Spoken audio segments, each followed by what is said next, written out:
how can we make the game fun? And I know that sounds kind of dumb, but a lot of times from the dev standpoint, we're like, how can we make the game more realistic, or how can we make it look more like what we see on TV? And sometimes those things aren't equal, right? Sometimes a really fun game is not necessarily the most realistic game. So we've the tallest building in the state of and is the you better believe it. Outstanding, David. Thank you. Look at Cleveland's starting group. Sexton and Osman on the perimeter. Andre Drummond is out there with Kevin Love, and it's Garland in at the 1. And for Indiana, Warren and Turner at the 4 and 5. Then there's Malcolm Brogdon. Then there's Victor Oladipo, and it's Holiday in at the shooting guard. Now here's Turner, and it's sent back by Drummond. Brogdon kicks to Holiday. Tries again, and it hung on the rim but wouldn't fall for him. Stolen by Warren. Holiday surveying the floor. And here's Brogdon from the arc. Indiana again missing. And it's Drummond with the ball. He'll bring it up for Cleveland. And truly some significant roster changes for the Pacers this past summer. Jeremy Lamb, Malcolm Brogdon, T.J. Warren. They've gotten younger and gotten better as well, if you ask me. Excellent work by the Pacers front office. Now, here's Sexton. After T.J. Warren's miss. Drummond in the post. Turner covering.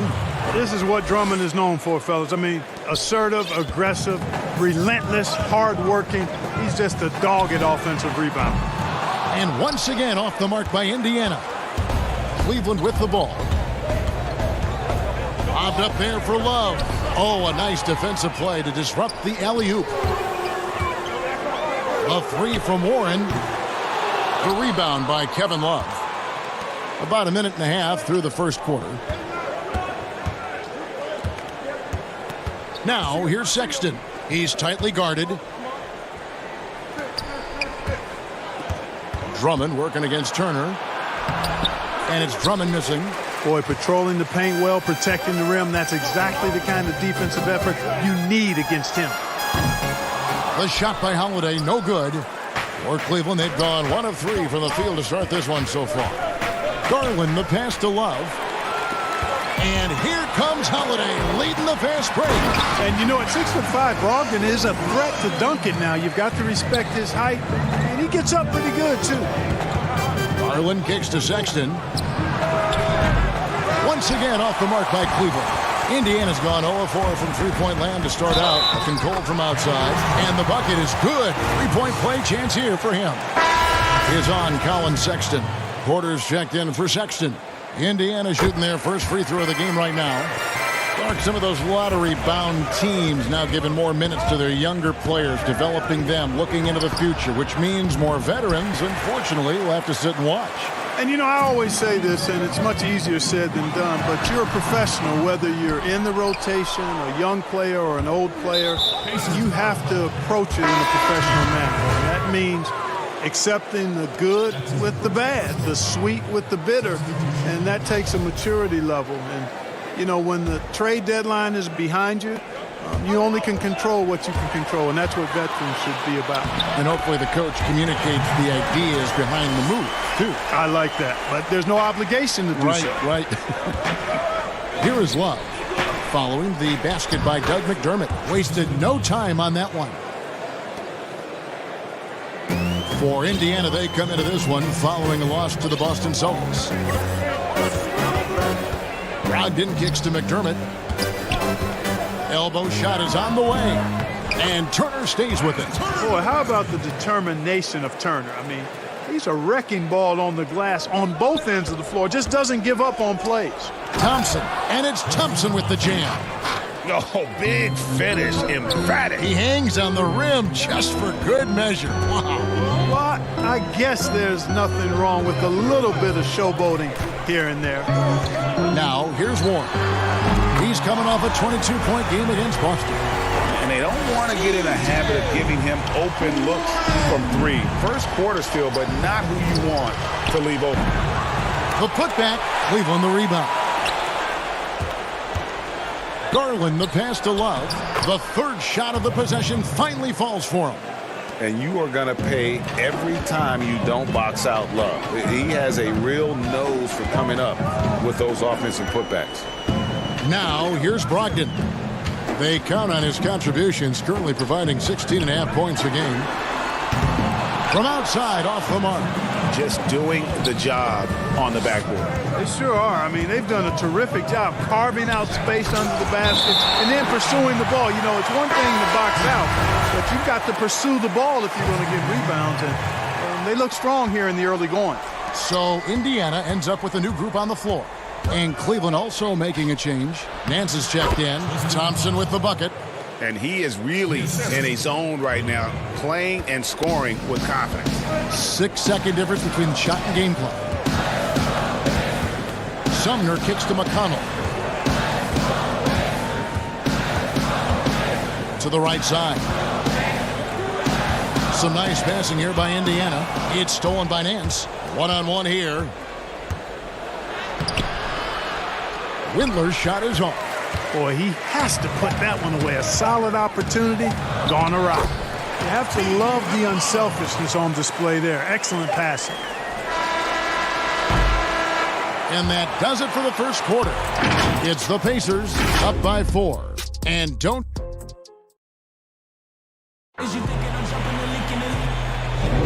And thanks again for tuning in. If you're just joining us, we've played through one quarter of action so far. And now we'll get a perspective here on how the hustle game has been going for Indiana. Well, I think the defensive aggressiveness on display here has caught him off guard, playing airtight defense and coming up with the steals. And the other thing that's been equally as effective is the fact that they've gotten out on the fast break. A lot of points coming in transition. And so in the game for the Cavaliers, Nance and Thompson are up front. Porter is out there with Colin Sexton. And it's Windler in at the 3 spot. Here's Sumner, and he goes in for the dunk. It all started with the pass. That's what coaches love to see, ball movement. And the Cavaliers this summer selecting point guard Darius Garland with the 5th overall pick. The second-year man, Colin Sexton, already on the roster. Greg, how do you see the fit between these two players? Well, I mean, both are 6'2". The questions will come at the defensive end of the floor. Offensively, both show great promise as shooters. Very scoring-minded guards, reminiscent possibly of a Lillard-McCollum pairing for the Blazers, which could be a roadmap for the Cavs. Wide open, and still, surprisingly, he wasn't able to cash in. And he elevates for the slam. Thompson did not like that. Wow, and that sort of showmanship is just deflating right now to a team trying to get back into a game like this. Ouch, Greg, that is definitely an emphasis jam. A big apostrophe or exclamation point, maybe even a question mark. And guys, I know there are a lot of questions right now defensively for this team. There's no doubt about that. Cavaliers making a switch here. Osman's checked in. We've seen this explosion of Canadian players in the NBA. And really, Tristan Thompson led that way. The 4th pick back in 2011, Thompson was, at that point, the highest drafted Canadian in NBA history. Pass to Sumner. Down to 5 on the shot clock. Here's Sampson. Goes back up. Lets it fly. And the jumper from down low is good. And the Pacers lead by 8. And they're beginning to just flat out fall apart defensively right now, especially on the interior. Yeah, and that's 4 straight field goals now, Greg, they've allowed from point-blank range. Can't happen. And Thompson may have led the way for Canadians.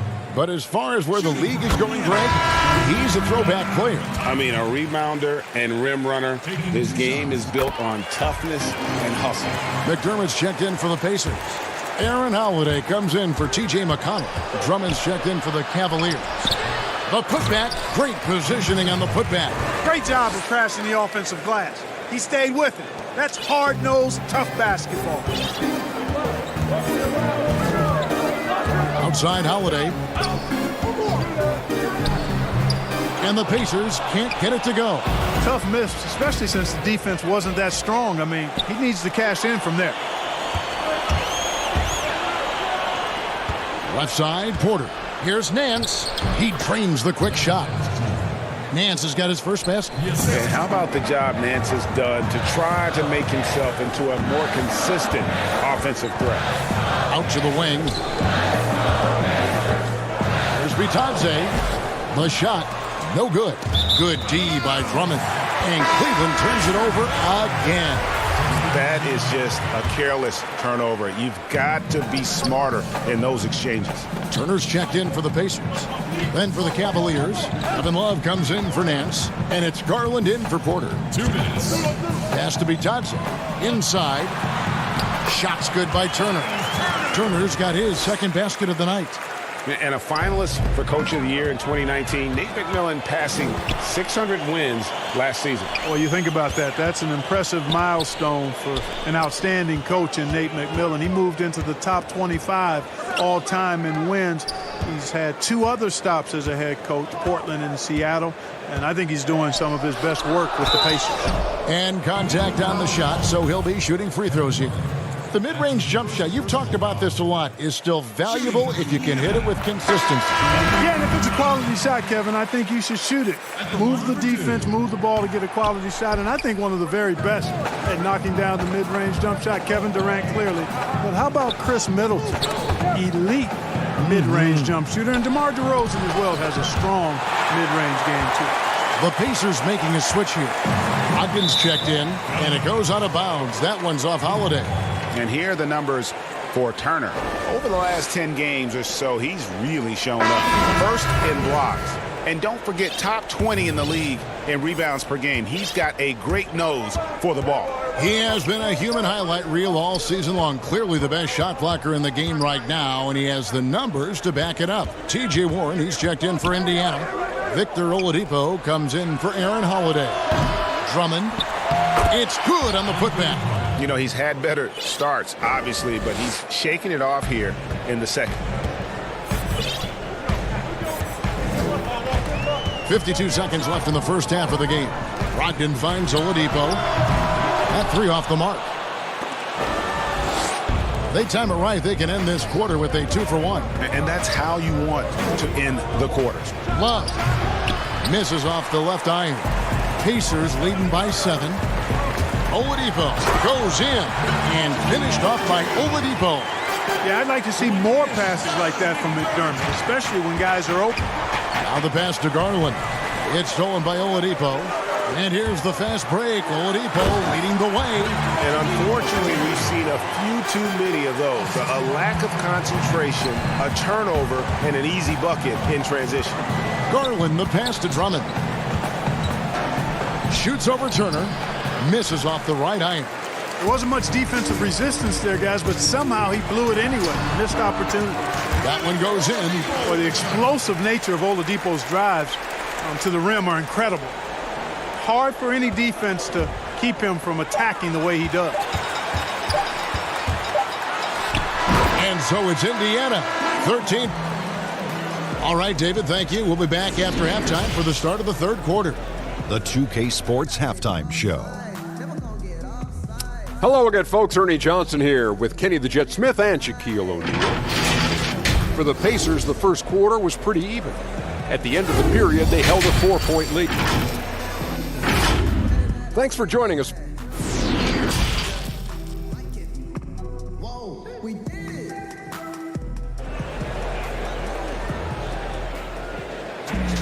Well, we've got a second half of basketball for you. We think it's going to be pretty good. A big comeback, though, is needed for this game to be competitive, and it probably has to happen quickly.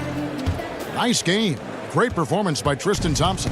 He's done a fantastic job of finding open space to operate within the first few quarters. And you know what? It helped that they had a few guys with very hot hands on the perimeter, too. Warren and Turner at the 4 and 5.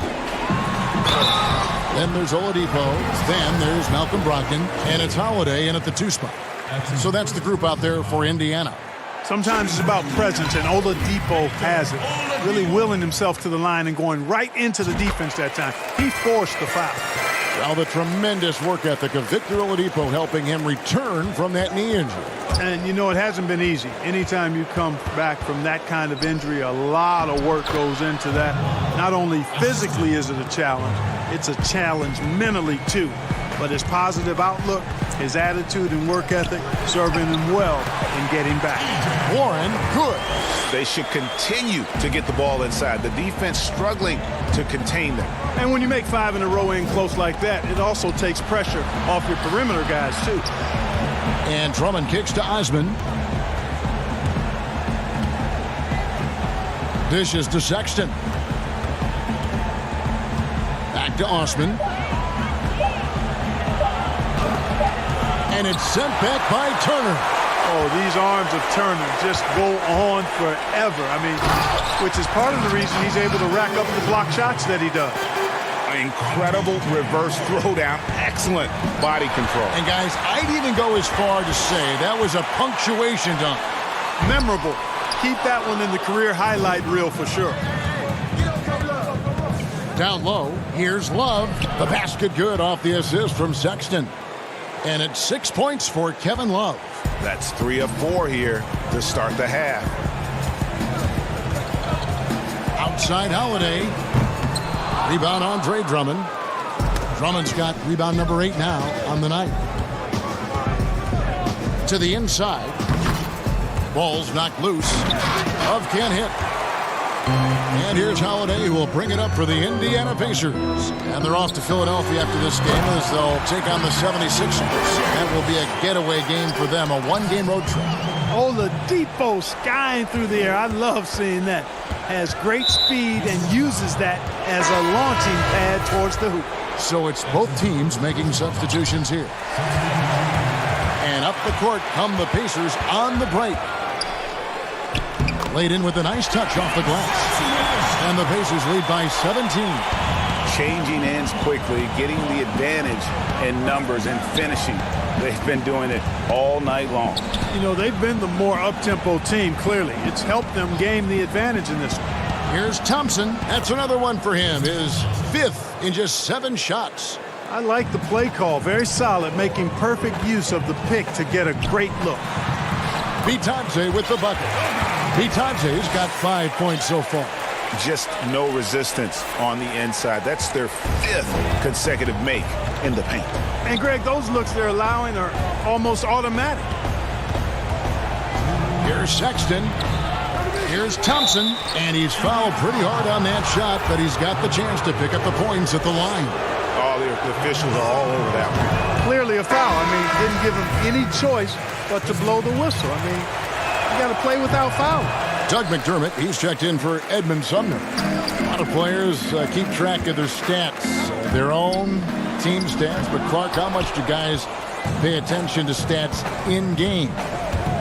I have no idea. I mean, I know stat sheets are given to the coaches during the timeouts throughout the game, but I don't think players in general are able to monitor their numbers. Now, there are exceptions to every rule. I imagine every team may have a player or two that can chart his numbers during the game, but the vast majority are too occupied with playing the game to keep up with the stats. And they're looking up at the scoreboard, too, aren't they?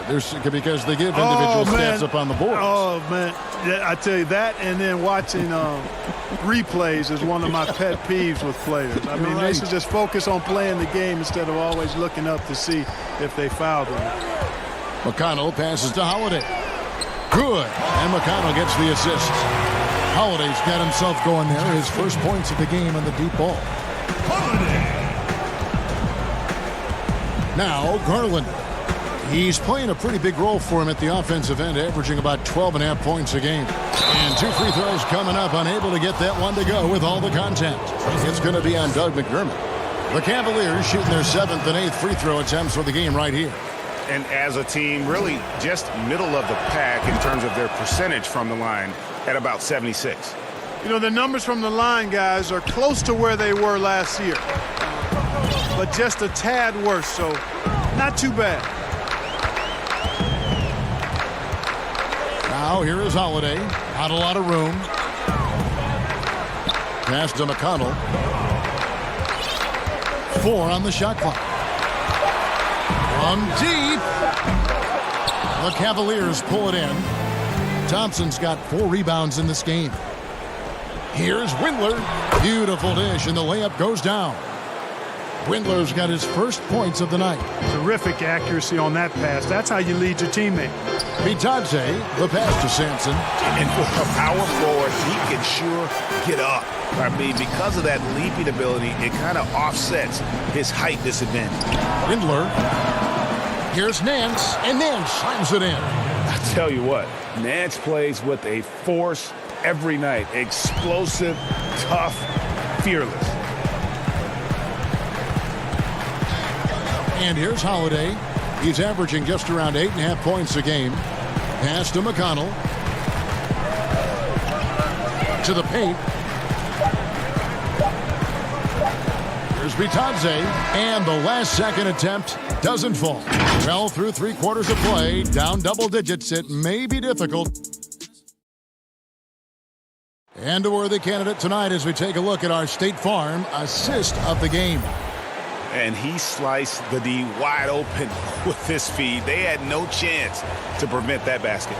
Yeah, that's just a brilliant read of the defense. I mean, it was also excellent anticipation of the movement of his teammates before the pass. Just great harmony on all sides. And there may not be a lot of drama down the stretch as we head into the 4th quarter, but stranger things have happened. And so in the game for the Cavaliers, Ashman and Love are the forwards. Then there's Andre Drummond, then it's Porter, and it's Windler in at the point. Now, here's Brogdon.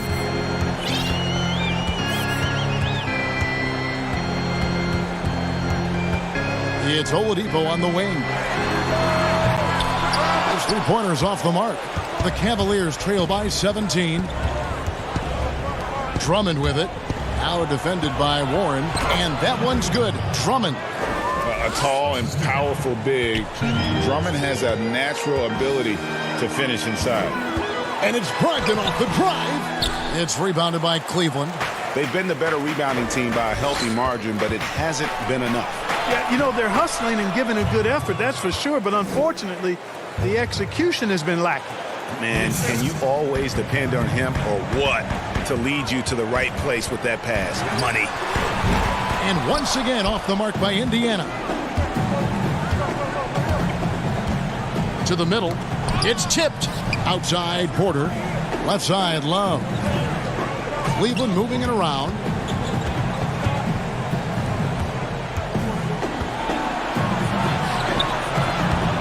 Drummond in the post, guarded by Oladipo. Count it, and the Pacer lead has been cut to just 11 points in the basket from Andre Drummond. Here's Turner, and a great assist by Brogdon as that one goes in. Brogdon's got his 5th assist in this one. Pass to Osman. The dish to Love. And the layup falls. So impressive how quick Love gets his shot off, Kevin. I mean, even when the defense is on him, he knows how to use his size to his advantage. And he made the right read on that play, but just couldn't secure the steal.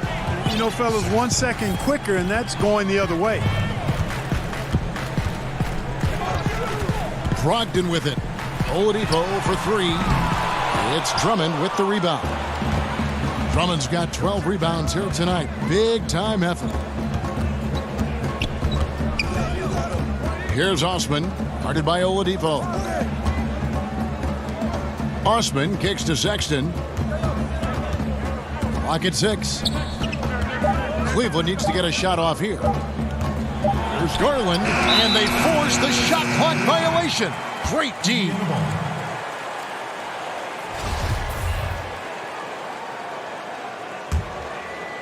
They can burn some clock if they want to. And get a little breather as well. Outside Holiday, over Sexton. Indiana again missing. And so Sexton will bring it up for Cleveland. 11-point game. And foul on the shot, so he'll get a chance at the line. And Clark, throughout your NBA career, you always wore number 33. How'd you end up picking that number? Well, it goes back to my idolization of Lou Alcindor at the time, who is now known as Kareem Abdul-Jabbar. He was the first big, graceful guy I saw do a little bit of everything in his days at UCLA, and I digested all kinds of books and stories about him and just really admired his work on and off the court. Because he wore 33, I chose 33. And so he hits both. Hey, from role player to bona fide star, the jump Oladipo has taken has been outstanding. And he's not done yet, folks. He's continuing to grow. And the pass to Garland. He kicks to Sexton. And there's the feed to Love. And it's sent back by Turner. And Oladipo, here we go. You know, guys, this is not the first time we've seen Oladipo go off. I mean, he's a score-first guard and very aggressive. Here's Sexton. Love wide open. He fires. And he overshot that one, missing. Well, they'll be happy with that look, even though it didn't fall. You know what? That's a confidence shaker for him, though. I mean, that's a shot he expects to make every time. Brogdon finds Oladipo.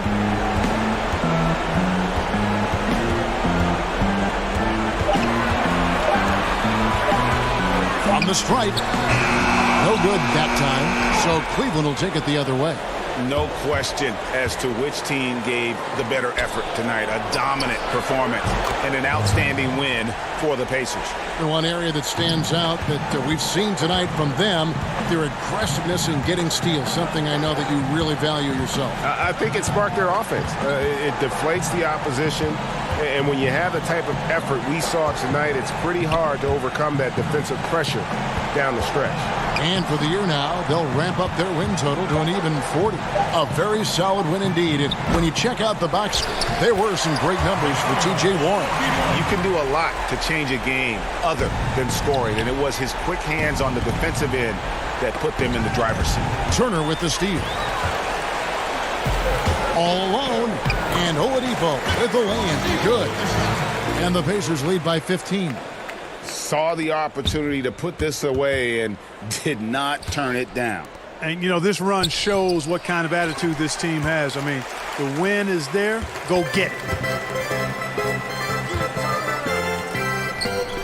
Back to Turner. Passes it to Brogdon. Holiday up top. On the wing, Turner. The 19-foot shot. Can't get it to fall. So no problem for Indiana as they get the win. Some good moments throughout this one. All right, David, great job. Thanks so much. And that about wraps it up.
unprecedented improvements, shooting, puck pickups, upper and lower body fluidity, and goaltending.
Unprecedented improvements, shooting, puck pickups, upper and lower body fluidity, and goaltending.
we went to, through a lot of just different meetings and design ideas of like, well, what's not fun in 2K? And we got called out by, some NBA players of what wasn't fun. Ass grinding. That kind of stuff. Like throwing the ball away on cherry pick passes. Right. Things you didn't have control over. That's dope, actually. You're saying exactly what I like to hear. And this is the first time for you guys in a while where you. And in the locker room, each guy has been going over. Well, great attitude. His work inside, a big part of the PA. Thanks. Now let's take a look at the Bulls' opening lineup. Markkanen and Carter are up front. White and Levine team up in the backcourt. And it's Porter in at the 3, the small forward. And for Cleveland, Sexton and Osman on the perimeter. Kevin Love out there with Andre Drummond. And it's Garland in at the point. Late in the season, Doris, and some teams now are not going to be in the postseason. They're out of the playoffs and are giving more time. You talked about this earlier, giving more time to their young players to develop. Well, there is nothing more beneficial to a young player than real-time NBA experience. So when you're out of the playoffs, those young guys start to get more and more minutes. They'll give those young guys more and more responsibility on the offensive and defensive end. And there's no greater teacher than giving NBA reps to guys who you think can be a key part of your future. Yeah, it's so fun for us as the fans and people that cover the league to get a glimpse of the future, what these teams and what these individual players could be like. And a solid playmaker, White has a great sense for when he should look to give it up. Here's Love, drops it in from 11 feet. And so Markkanen will bring it up for Chicago. Last game matched up with the Magic, a tough loss there. Dean passes to Carter. And oh boy, a lot of contact there, but he gets the call and will shoot 2. Andre Drummond picks one up. And you know what? You allow a guy to get right to the rim like that. That's your only option. Obviously, times have been quite tough lately, but you have to think back to Cleveland's first and only title in 2016. LeBron's second season back in the city, and boy, did he deliver on his promise. Just setting the tone with an aggressive move to the rack. And where's the help defensively? To me, Greg, that's a complete lack of communication on that side of the ball. These guys need to be talking to each other. Here is Porter. Darius Garland picking up that last basket. Porter finds Carter, and it's good for 2. And that was an incredible year back in 2016. Of course, Draymond Green in that series suspended for Game 5. Doris changing the momentum. Amazing to think, Kevin, how quickly things can shift and change in the NBA. Credit the Cavaliers. They made the bigger shots, and they had the best player on the floor in LeBron James. That was a season to remember. For Chicago, they've gotten their first 3 shots to go in for them to start off this game. Here's Levine. That's his second shot and his second basket. He's 2 for 2. Tell you, feeling the contact and the concentration to finish through it. Nice by Levine. Sexton kicks to Garland. And just under 2.5 minutes elapsed here in the first. Oh, what terrific hustle. He's got a nose for the rebound. Greg, he's ferocious when the ball goes up. And Levine, here we go. Misses from short range. Boy, that's one he wishes he could have back, especially against soft defense. Sexton deciding where to go with it. Good for the basket. Starting off 1 for 1 with that shot. Well, Sexton showing that he's more than just a jump shooter. Very comfortable on the interior against size. White the pass to Carter. Outside, Porter. Back to Carter.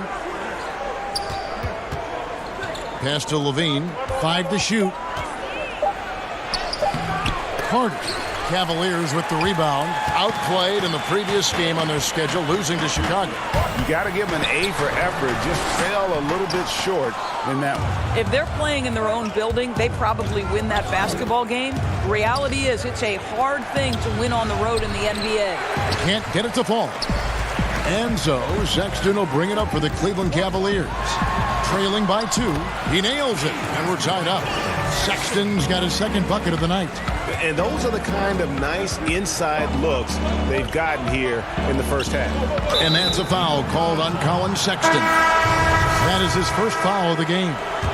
Man, it's close, but, didn't get on balance quick enough. So Chicago ends up going with the new group. Now, here is Young. His last outing, he had 8 points. Well, this is why the versatile Thaddeus Young is tough to guard in the pick and roll. He's a very good passer.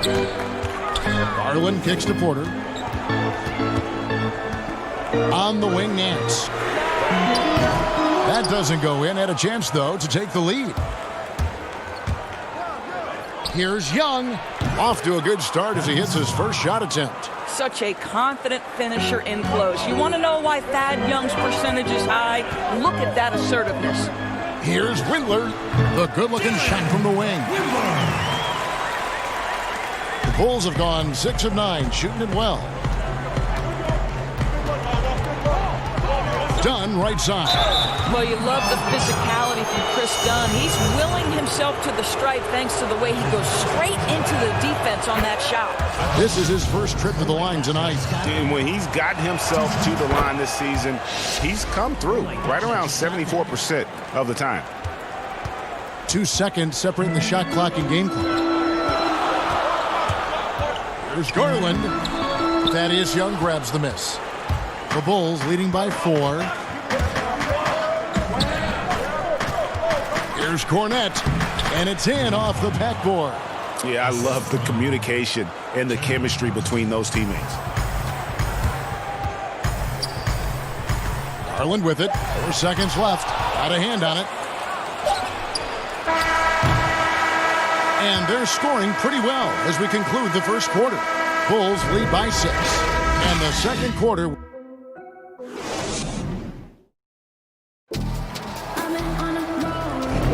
And hope you've enjoyed the broadcast so far. Halfway through the first half in this one. Looking at what we've seen from the Bulls, what do you guys think? Impressive start. They came in with a well-conceived game plan and have executed. What terrific work at the offensive end. They have built some early momentum here. Nance and Thompson are up front. Garland is out there with Porter. And it's Windler in at the small forward position. That's the group for Cleveland going right now here in the second. Oh, Nance in position.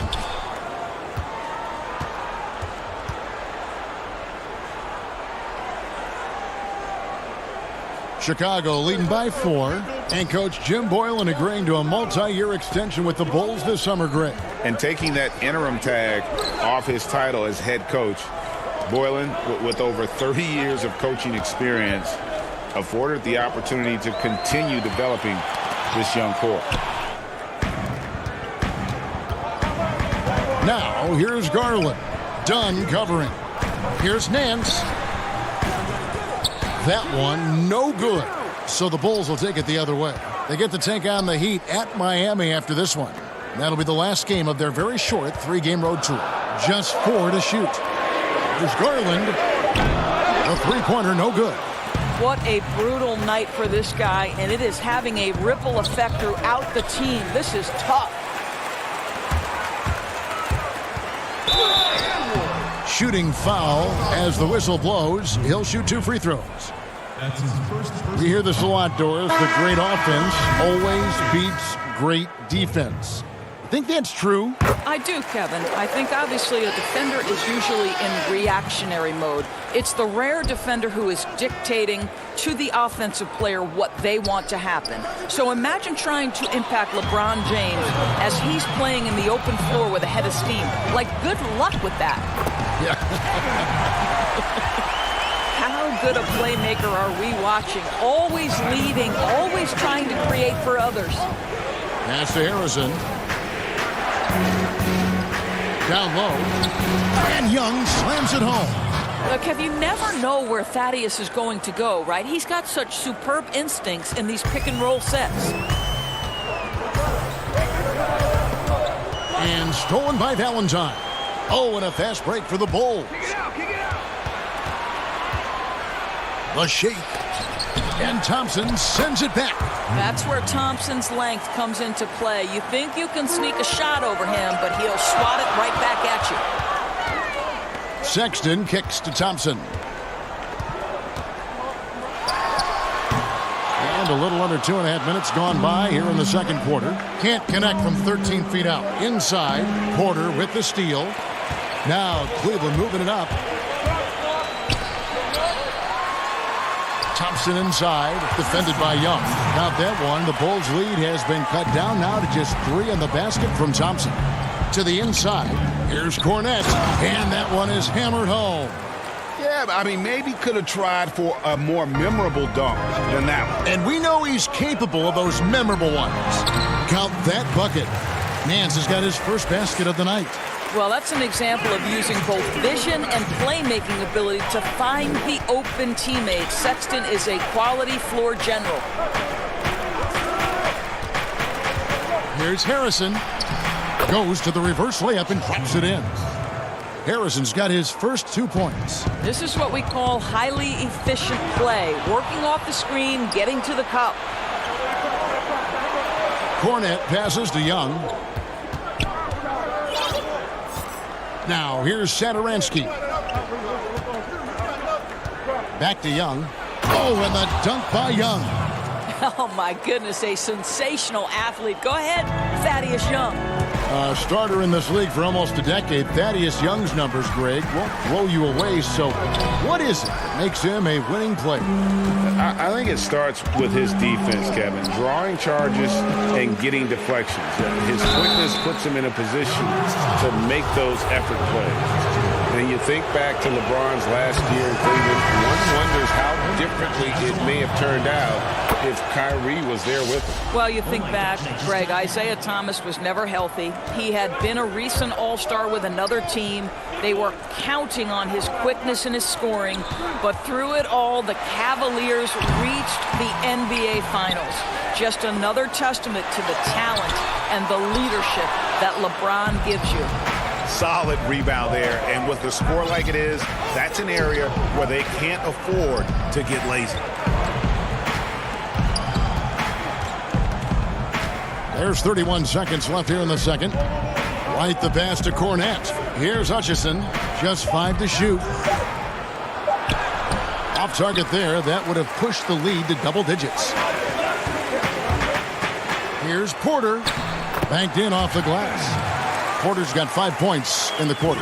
Well, that kind of assist will make you very popular with your teammates. Kevin Love is adept as a big man at putting it on time and on target. Shot left block. Cornette. Good D by Drummond. And so it's Chicago heading to the bench with a 7-point lead as we... And now, the 2K Sports Halftime Show.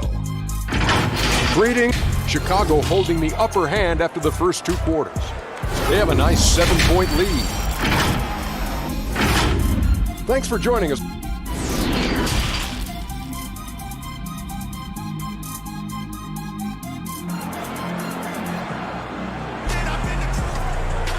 We played through the first half. Plenty of basketball, though, left in this one.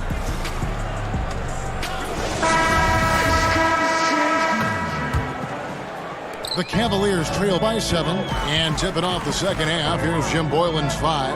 White and Levine team up in the backcourt.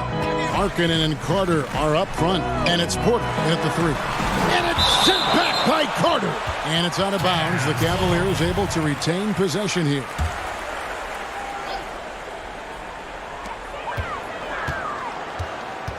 Drummond working against Carter. 6 on the shot clock. Garland kicks to Osman over Porter. Well, the rangy Porter, right, making his presence felt defensively. You know, we talk about it all the time, guys. Those second chance buckets, always the result of that extra effort. And here's White. Nothing yet on the scoreboard for him.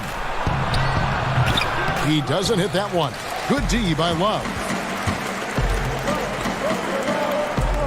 For the 3. And it will go, and the Bulls' lead is cut down now to just 2 on the basket from Sexton. Well, he's already a good shooter from distance now, and Colin Sexton a ton of confidence when he starts to stroke that thing. And the shot goes in. Your heads-up aggressive play right there. Saw the smaller man on him and took it straight to the basket. Now, here's Garland. Defense is right there, and that one goes out of bounds. That's touched by Porter. And a chance to take a look at some numbers for Sexton. And you can see the surge in his level of confidence lately just by looking at that true shooting percentage. It's been moving straight up in the past 5 games. I think he's feeling it. They're finding lanes to the hoop now with consistency. 5 buckets in a row from the paint. So how about the Cavaliers head coach John Beilein making his NBA debut after 27 seasons as a college basketball coach? Think back to his time at Michigan, the first back-to-back 30-win seasons in school history. This is an excellent hire for Cleveland. Love can't hit. The Bulls leading by 5. Outside Porter. Bulls moving the ball around. Carter the pass to Porter. Carter looking around. He's looking for Porter and finds him, and finished off by Porter. Well, good screen and an even better finish. Porter is doing it all right now. And Doris, isn't it interesting? Coach John Beilein has never, at any level, been an assistant coach. No, but he has made his way through the ranks, going from high school to junior college, Division III, Division II, and then right up through the ranks of Division I. So he now makes the final leap to the NBA. How cool is that, Kev? Catching up on the changes for Chicago. Harrison comes in for Levine, and Chris Dunn subbed in for White. Nance, right side. Over Markkanen. The Cavaliers again can't hit. 2-on-1 as they jump out on the break. Here's Dunn. Porter kicks to Markkanen. 3-pointer. And that one's good by Porter. Porter's got the lead up to 9 now for Chicago. Well, when Porter gets that kind of room to operate inside, he's extremely dangerous. The putback. Markkanen pulls it in. And battling hard on the glass, they hold the advantage here so far. 1:44 left in the third.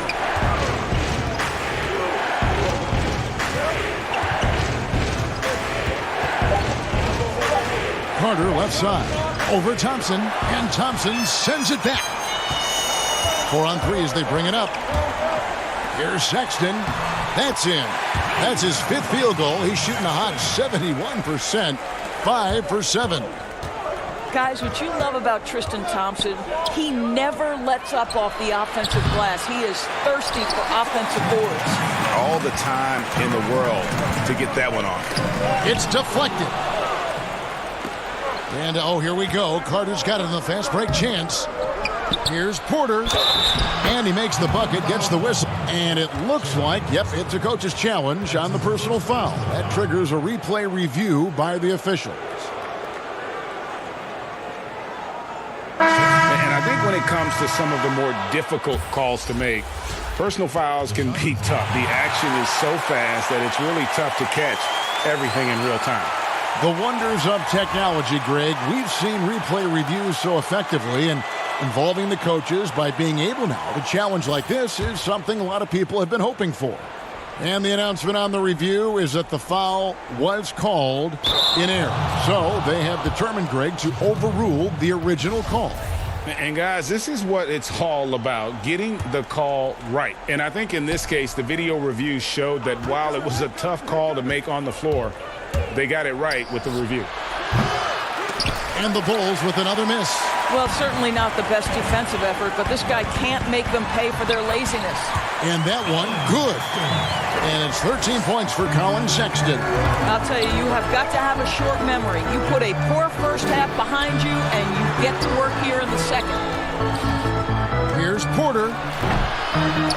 Aaron Nance comes up with the rebound. And so Sexton will bring it up for Cleveland. 7-point differential. Porter, no luck. Bulls have gone a solid 6 of 11 when shooting here in the third quarter. Nance against Dunn. And the Bulls with another miss. Nance against Dunn. Now Nance. Here's and the buzzer beater's good. One eye on the rim, one eye on the clock. Nice job. And we've reached the end of the third. It's the Bulls leading by 5. Don't go anywhere, folks. We'll be back in just a moment. Now let's take a look at our assist of the game presented by State Farm. And the definition of teamwork right there, guys. I mean, what great communication between them, and what a beautiful feed. And, Greg, nothing better than chemistry, right? Working together to create a bucket. Well, this has been a great contest so far, and I imagine the fourth quarter could have even more action in store for us. They've got Garland. Andre Drummond is out there with Kevin Love. Then it's Porter. And it's Windler in at the small forward. So that's who's on the floor for the Cavaliers. From the moment he entered the league, Kevin Love has been one of the top offensive rebounders in the NBA. Simply tenacious. Levine lays it up off the glass. And the Bulls lead by 5.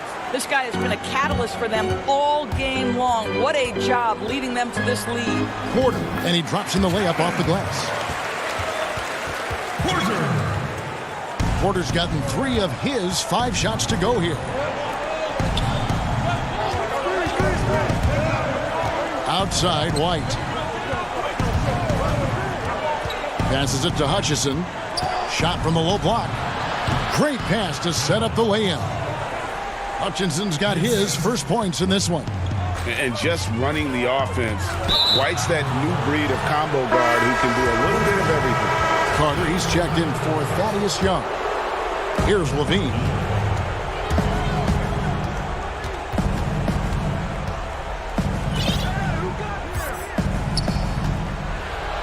And it's sent back by Drummond. A high motor keeps Drummond engaged defensively. He doesn't want to let any shots go in. Right now trying to get into a rhythm, but so far this quarter, boy, he is struggling to make anything go down. And he makes that one. You know, I thought in the first half this guy was pressing. He was rushing. Now he's settled into the game. Outside, White to the paint and stolen by Love. To the middle. Here's Porter. No good. And Chicago will go the other way with the ball. Their biggest lead of the game was 9. Here's Hutchison. And that's in. Nice feed on the play. Well, that possession to me highlights the importance of creating for your teammates. Here's Windler. And yes, it's good. The Bulls leading by 3. Outside, White. Here's Hutchison. Great D that time from Love. For Cleveland, they've gone 4 of 7 from the field since the beginning of the fourth. There's Garland. Nice pass. Right under the rack perfectly for the layup. And you want him taking big shots for you in big moments. That one was as easy as it gets. Boy, when it's this close, you try not to give up these kinds of buckets. Boy, you got to do better defensively. Carter left side. Bulls moving the ball around. 5 on the clock. There's Satoransky, and it's blocked. Here's Garland. It's good, and they get the go-ahead bucket. Garland's got the lead up to 1 now for the Cavs. Well, everyone's seeking those high percentage looks in the restricted area. Nicely done there. And a rebound goes to the Cavaliers. Drummond in the post. White's there. And that one is good. 10 points for Andre Drummond. A tall and powerful big. Drummond has a natural ability to finish inside. Fourth quarter of play, and over 3.5 minutes have gone by. And Levine, here we go. That's his 6th field goal today, and that makes him now 6 for 11. Levine delivery in a big moment. What a game we've got. Here's Windler, guarded by Levine. Porter looking it over. Back to Drummond. He's looking for Love and finds him. Cleveland needs to get a shot off here. There's Garland. Yes! Oh, you just love seeing a player with absolutely no fear. And Greg, to me, more often than not, when you attack, good things happen. And Satoransky kicks to Levine. Good! And what a sensational bucket to bring them within one. Big shot with time winding down. Clutch move by Levine. Yes! And this is why they feed the ball to Kevin Love in these circumstances. He's so comfortable making big-time shots. Levine, the bounce pass. Here's Porter. It's in! Want easy looks? Don't allow the defense to set up. What a beautiful fast break opportunity, and the finish pretty good. Time called here. The Bulls decide to talk it over. They trail by 5. 29 seconds left here in the fourth quarter.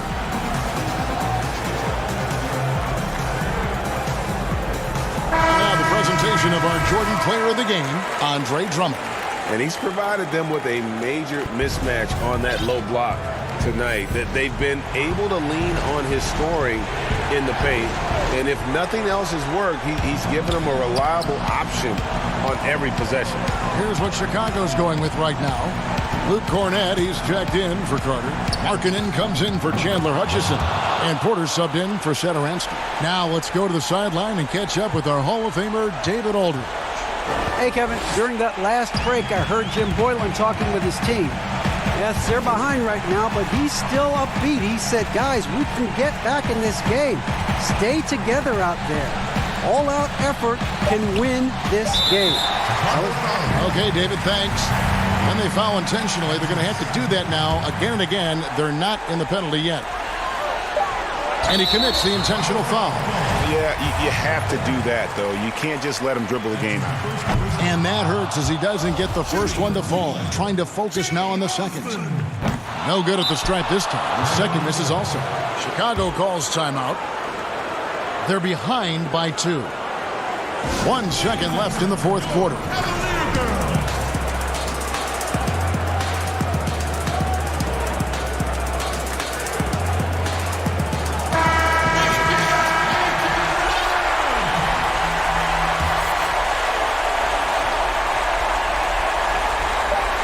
Levine. Oh, he couldn't make that shot go to force overtime. And so it's Cleveland who comes out on top here. What a show they put on here at home tonight.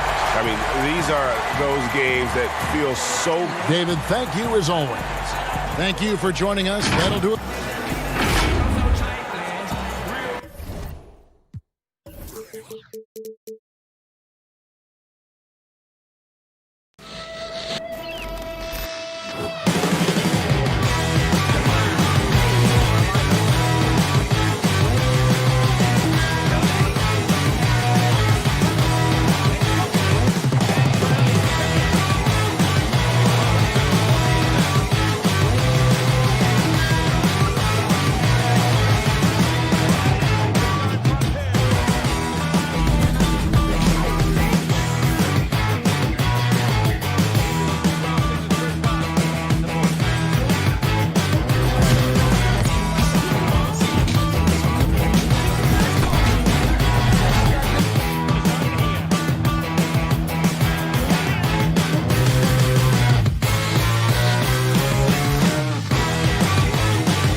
improvements. Shooting, puck pickups, upper and lower body fluidity, and goaltending.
Unprecedented improvements. Shooting, puck pickups, upper and lower body fluidity, and goaltending.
First time for you guys in a while where you had like a generation jump. Is there anything like you're real excited about? There's some really cool stuff with movement, I'll say that. The movement and the feel of the game from current gen to next gen is like this giant leap. And on top of that, you know, I'm not a graphics guy, I'm not an artist. But when I look at it as a fan of the game, I'm like, man, I'm blown away by what that team has accomplished too. Chicago, Illinois. Welcome, everyone, to Noche and as we get a break in the action now, let's take a look at the East and how the teams are stacking up. Look at Indiana. If the playoffs started today, they'd hold the number 5 seed. Of course, they're looking to build on that. And, of course, there's the Bulls. Right now, quite a ways down below. I think for the Pacers, most of the preseason predictions were right on the money when it came to them. I mean, a playoff contender, but not necessarily championship caliber. I agree. As good as they've been, they do seem like they're missing that true killer instinct that sets the great teams apart from the good ones. Let's check out Indiana's starting lineup. Warren and Turner at the 4 and 5. Then there's Victor Oladipo. Then there's Malcolm Brogdon. And it's Holiday in at the 2 guard. And for the Bulls, Porter and Markkanen, the duo at forward. White and Levine team up in the backcourt. And it's Carter in at the pivot spot, manning the middle. Coming into the NBA, Victor Oladipo, Greg, drew some comparisons to Dwayne Wade, but it was working out with D-Wade that helped take Victor's game to the next level. And listen, anytime you're the 2nd overall pick, which he was back in 2013, stardom is expected.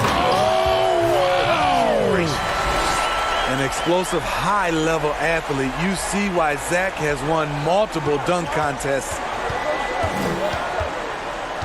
Brogdon the pass to Warren. Indiana moving the ball around. It's Brogdon on the wing. It's Oladipo on the wing. 5 to shoot. On the wing, Turner from outside the arc. The shot comes out, so the Bulls will take it the other way. Markkanen passes to Levine. Oladipo with the double team. Back to Markkanen. Pass to Carter. Tries from the block. Chalk up 2 there. Wendell did this against high-level college competition. Consistently showcased the ability to score with efficiency. Here's Turner. Over Carter. Connects on the 9-footer. And look at how quick he was to bite on the pump fake. Left his feet way too soon. Markkanen passes to White. Good work defensively by Turner. He is so good attacking the rim. It's rare to see him denied like that. Brogdon finds Turner. Here's Oladipo. Turner. Rebound by the Bulls.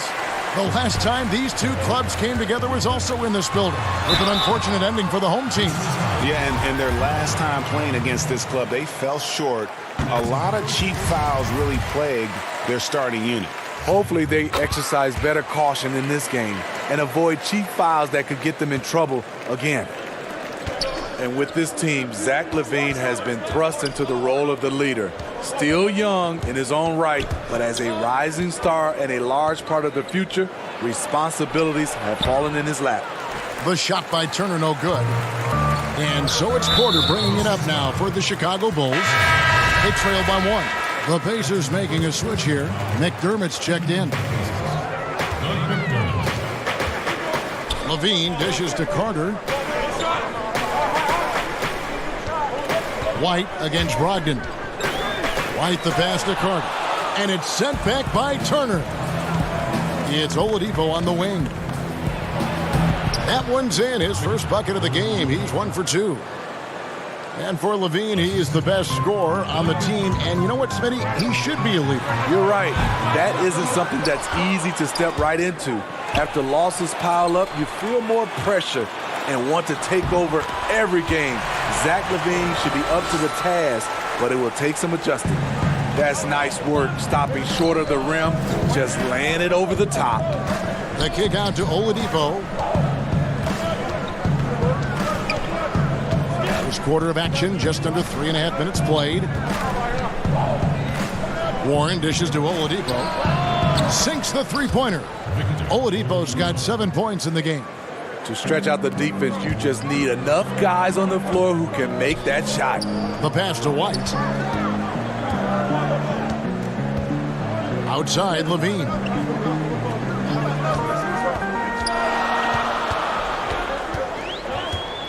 Outside, Porter, 6 to shoot. And Levine throws it down. Zach LaVine has won several dunk contests, but he still amazes me. Back to Brogdon. At the elbow, it's Warren. 50 seconds left in the first quarter. Excellent D there from Markkanen. Chicago trailing here. Here's Levine. It's good. This game is all even. Levine's got his 3rd basket of the night right there. Last game for Chicago, it was a loss to the Magic in Orlando. Porter against Oladipo. Porter with the steal. And it's going to be out of bounds. The Bulls will retain possession. So Chicago ends up going with the new group. 26 seconds left in the first. To the inside. And the basket by Hutchison. And they're beginning to just flat out fall apart defensively right now, especially on the interior. Got a piece of it. Pass to McDermott. Now McConnell. Here's Bitadze. Goes up with it. Off on the layup. So at the end of 1 quarter of play, still.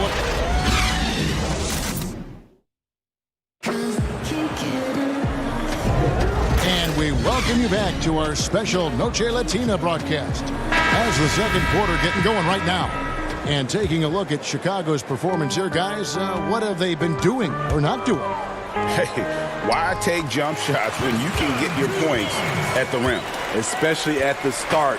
You want to get something positive going and establish your rhythm.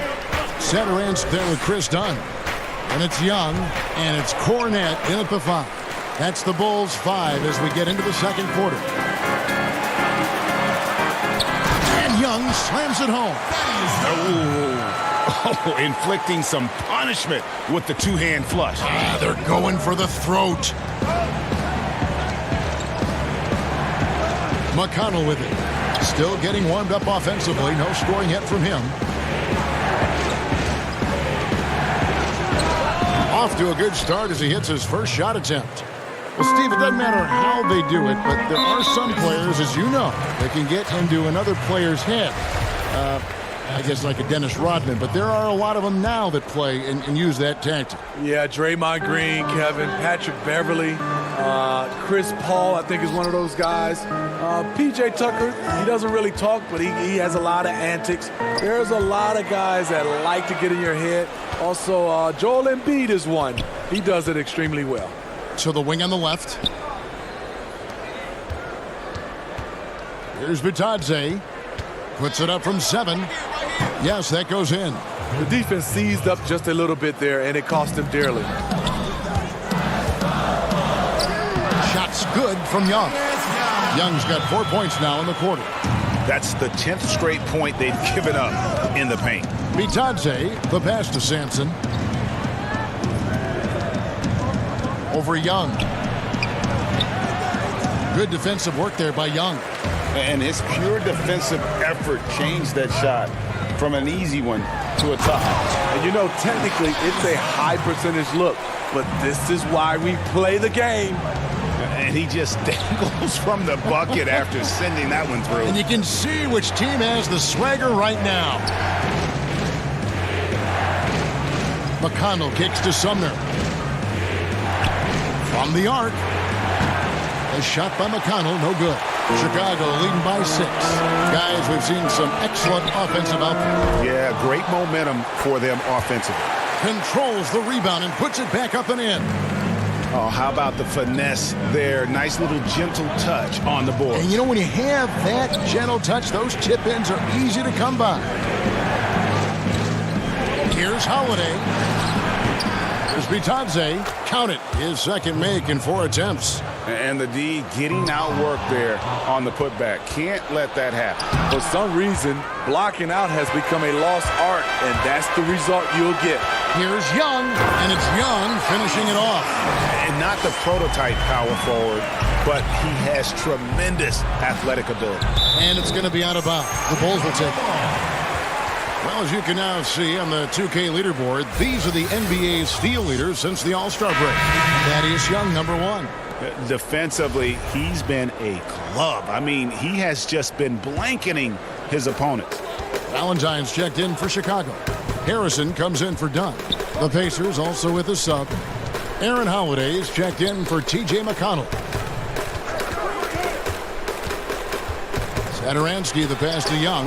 The shot's good on the assist by Satoransky. Young's got the lead up to 10 now for the Bulls. Looking at the Bulls roster, there is a lot to like. They have a great collection of talent, and their core players are all very young and improving. Just a solid performance on the interior. The rebounding has been off the charts. Valentine, and there it is for him. And it's a 12-point Bulls lead. Oh, great ball movement there. And Steve, for the Bulls fans, their hopes lie in their young core. Totally agree. The Bulls should focus on developing that core. Have a good blend with Levine, Markkanen, and Carter. They just need to keep their eye on the prize. Here's Chicago. They're on a 16-6 run. Here's Satoransky, and he floats in for the easy 2. Credit the assist on that one. And now you see them starting to really work the ball inside. Shot from 6.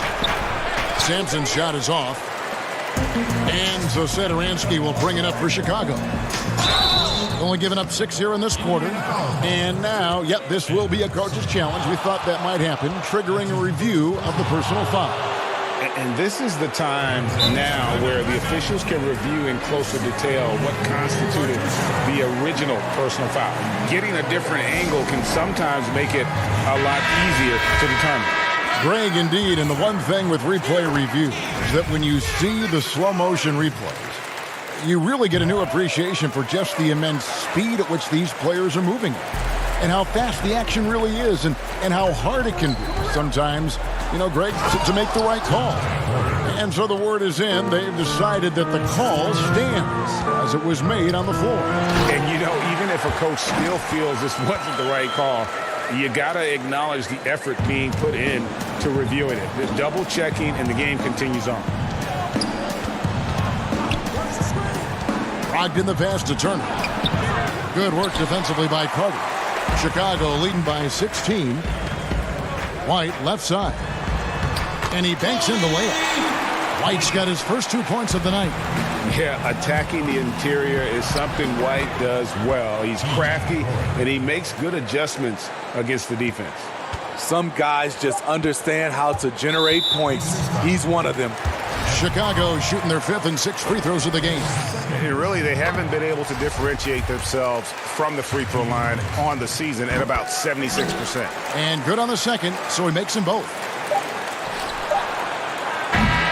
And so it's Chicago with It's the 2K Sports Halftime Show. Hello.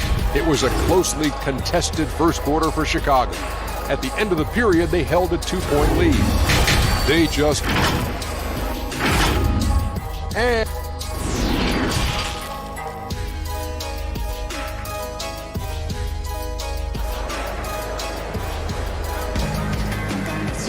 And as we dive into the second half, we'll find out if the next 2 quarters are any different from the first 2.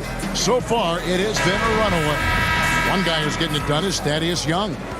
Well, we'll find out if they were able to find an answer for him over the break. He was scoring with ease in that first half. I think both sides probably adjusted a few things. The key for him is to bring the same level of energy over these last 2 quarters. On the court for Indiana, Warren and Turner at the 4 and 5. Then there's Malcolm Brogdon. Then there's Oladipo. And it's Holiday in at the shooting guard position. Count that one. The Bulls leading by 16. You talk about the quiet producers in the league. T.J. Warren is one of the first names that come to mind. The last few seasons, Warren has come close to chipping in 20 points a game.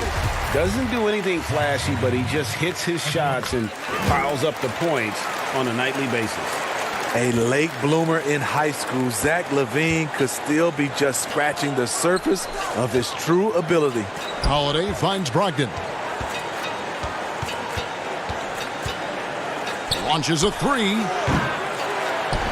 But they'll get another chance. On its way from Oladipo for two. And the defense really pressing up on him. Made that a tough shot. Here's Levine. And the jam by Levine. Explosive move there by Zach. Quick first step, then a thunderous finish. Passes to Warren. Over Markkanen. And that one hits back iron. The edge on the glass is the difference. It's allowed them to build this lead. Here's Levine. It's over Brogdon. Basket is good. He'll get a chance for one more at the line. They're finding lanes to the hoop now with consistency. 5 buckets in a row from the paint. T.J. McConnell, he's checked in for Aaron Holiday. Steve, we've heard Commissioner Adam Silver broach the idea of a mid-season tournament. How that would be structured, I don't know. But do you think that could possibly work? I think it's a possibility, Kevin. One, I think you definitely have to have the season shortened to 75 games, 68 games. I think you have to do it on the back end of the All-Star break because we know so much as far as the calendar. When can you fit this in? Maybe 3 or 4 days after the All-Star game during that week. Expand that time off of maybe 3 or 4 days. It's possible. Porter dishes to White. And some nice ball movement here by Chicago. Levine wide open. Chicago now working with the new shot clock. Right there, Carter using his instincts and motor to track down the miss and convert into second chance points. Here's Oladipo. 2 free throws coming up, and they call the shooting foul. It's going to be on Wendell Carter. And you hear it all the time about how they say reaching the top can be the easy part. It's the staying there that's the true challenge. And Victor Oladipo achieved stardom, but has to make his way back after his knee injury in early 2019. Catching up on the changes for Chicago. Luke Cornett, he's checked in for Wendell Carter. Young comes in for Markkanen. Chandler Hutchison, he's checked in for Otto Porter Jr. And it's done in for White. Kicks it to Levine.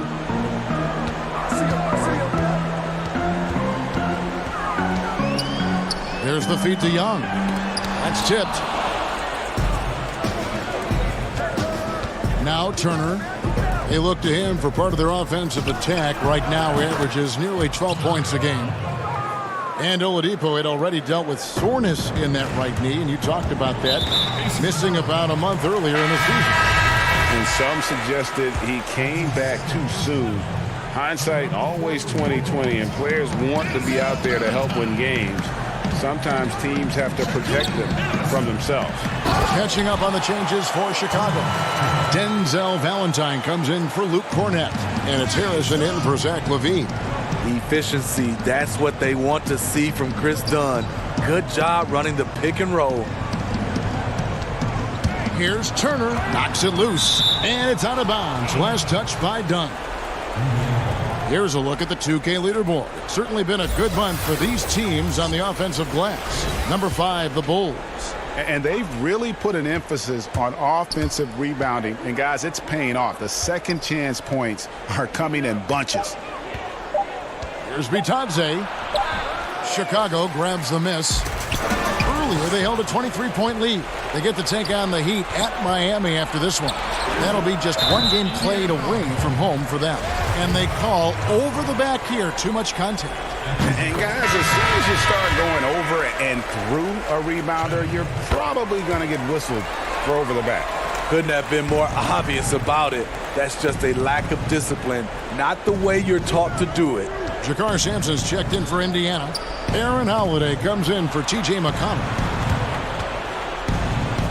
On the wing, Holiday. Back to McDermott. Clock at 4. Sampson, the pass to Holiday. But they recover it. Turner feeds to Sampson. Inside. And it's going to be out of bounds. The Bulls will take it. And here's a look at some numbers for Brogdon. He hasn't been as sharp in the past 10 games as we're used to. It shows in his passing. The assist numbers down. Even the simple passes look tough for him right now. Maybe tonight he can get back on his game. Here's what Chicago's going with right now. Wendell Carter, he's checked in for Young. And Satoransky subbed in for Dunn. Pass to Harrison.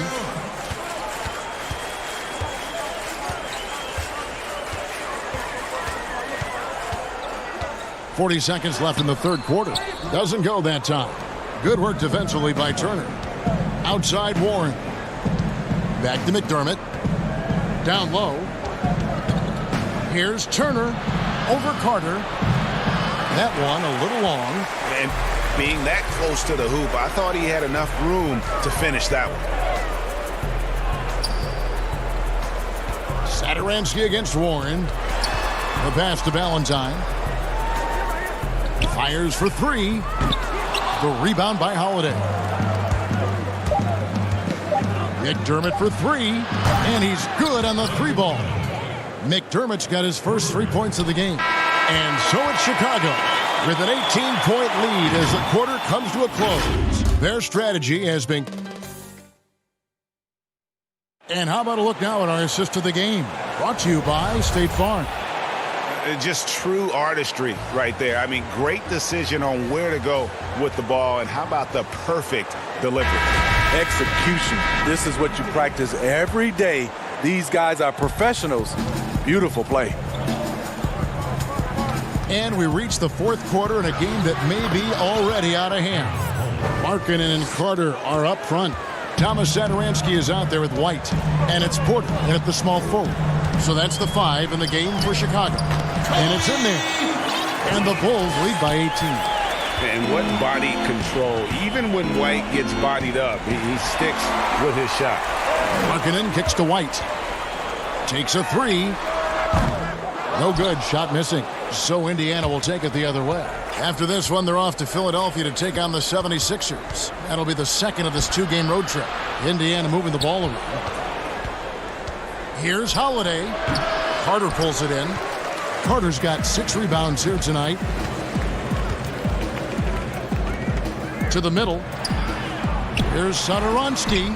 And it's sent back by Turner. To the paint. Here's Warren. The lead pass was put in just the right spot. Yeah, the D has not been able to keep the ball out of the paint at that end of the floor.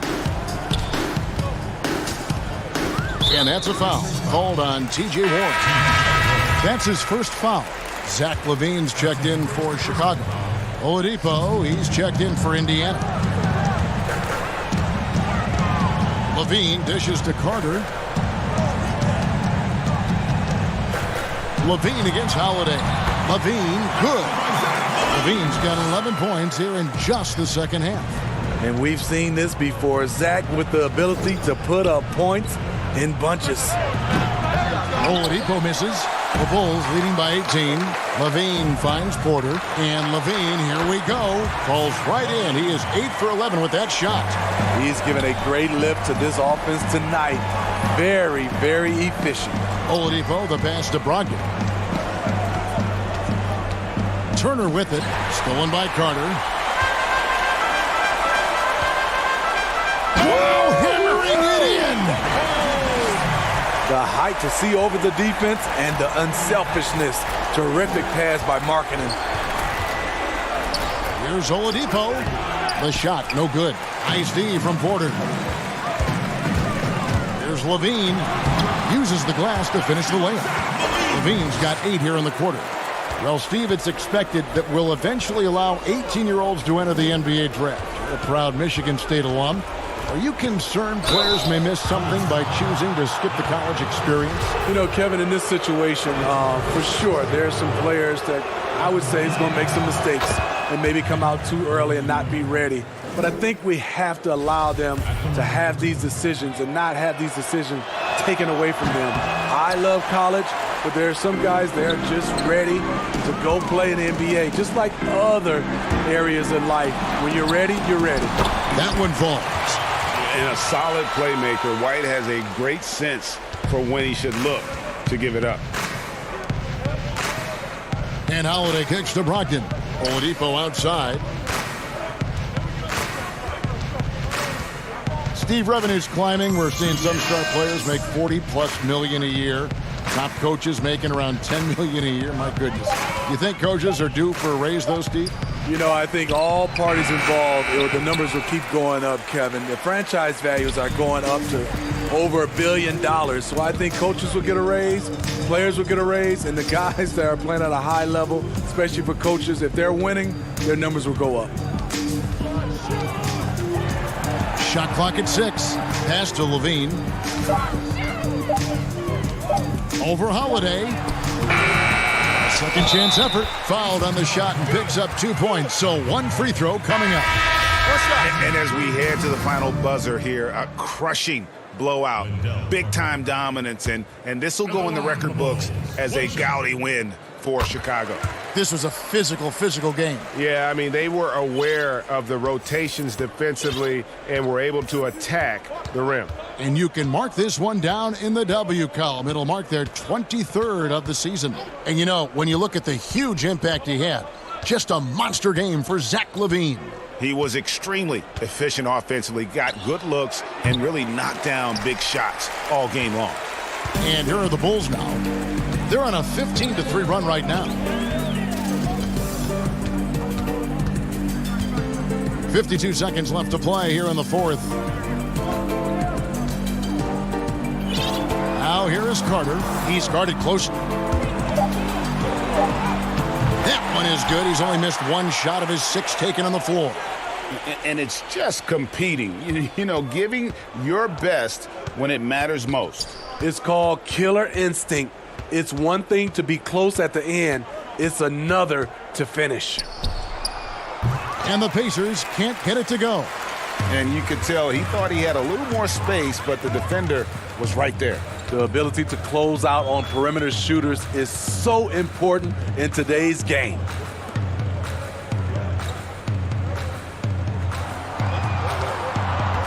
Back to Harrison. Shoots. That one wide left. And so Chicago takes this one, and by a big margin. They poured it on tonight. Dominant showing in front of a crowd that loved.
unprecedented improvements. Shooting, puck pickups, upper and lower body fluidity, and goaltending.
Unprecedented improvements.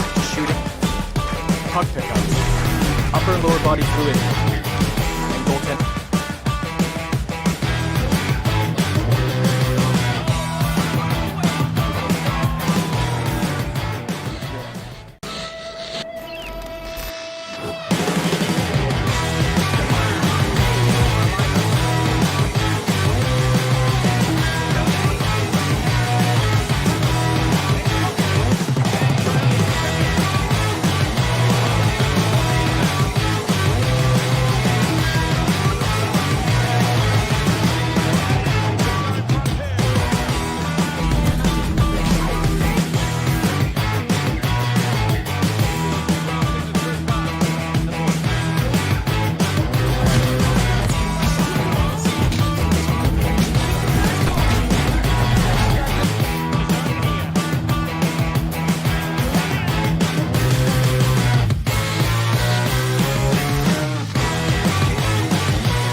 It just looks incredible. Like the lighting looks crazy, the details and the texture of the skin, everything just looks so lifelike. That's awesome, man. I'm not gonna lie, you get me excited. So, Agent, you've been really vocal about gameplay in a lot of the videos and the content that you create. Play a lot of Pro-Am, you play a lot of Park. What's one thing you want to see improved on from a gameplay standpoint? There needs to be like a variety of like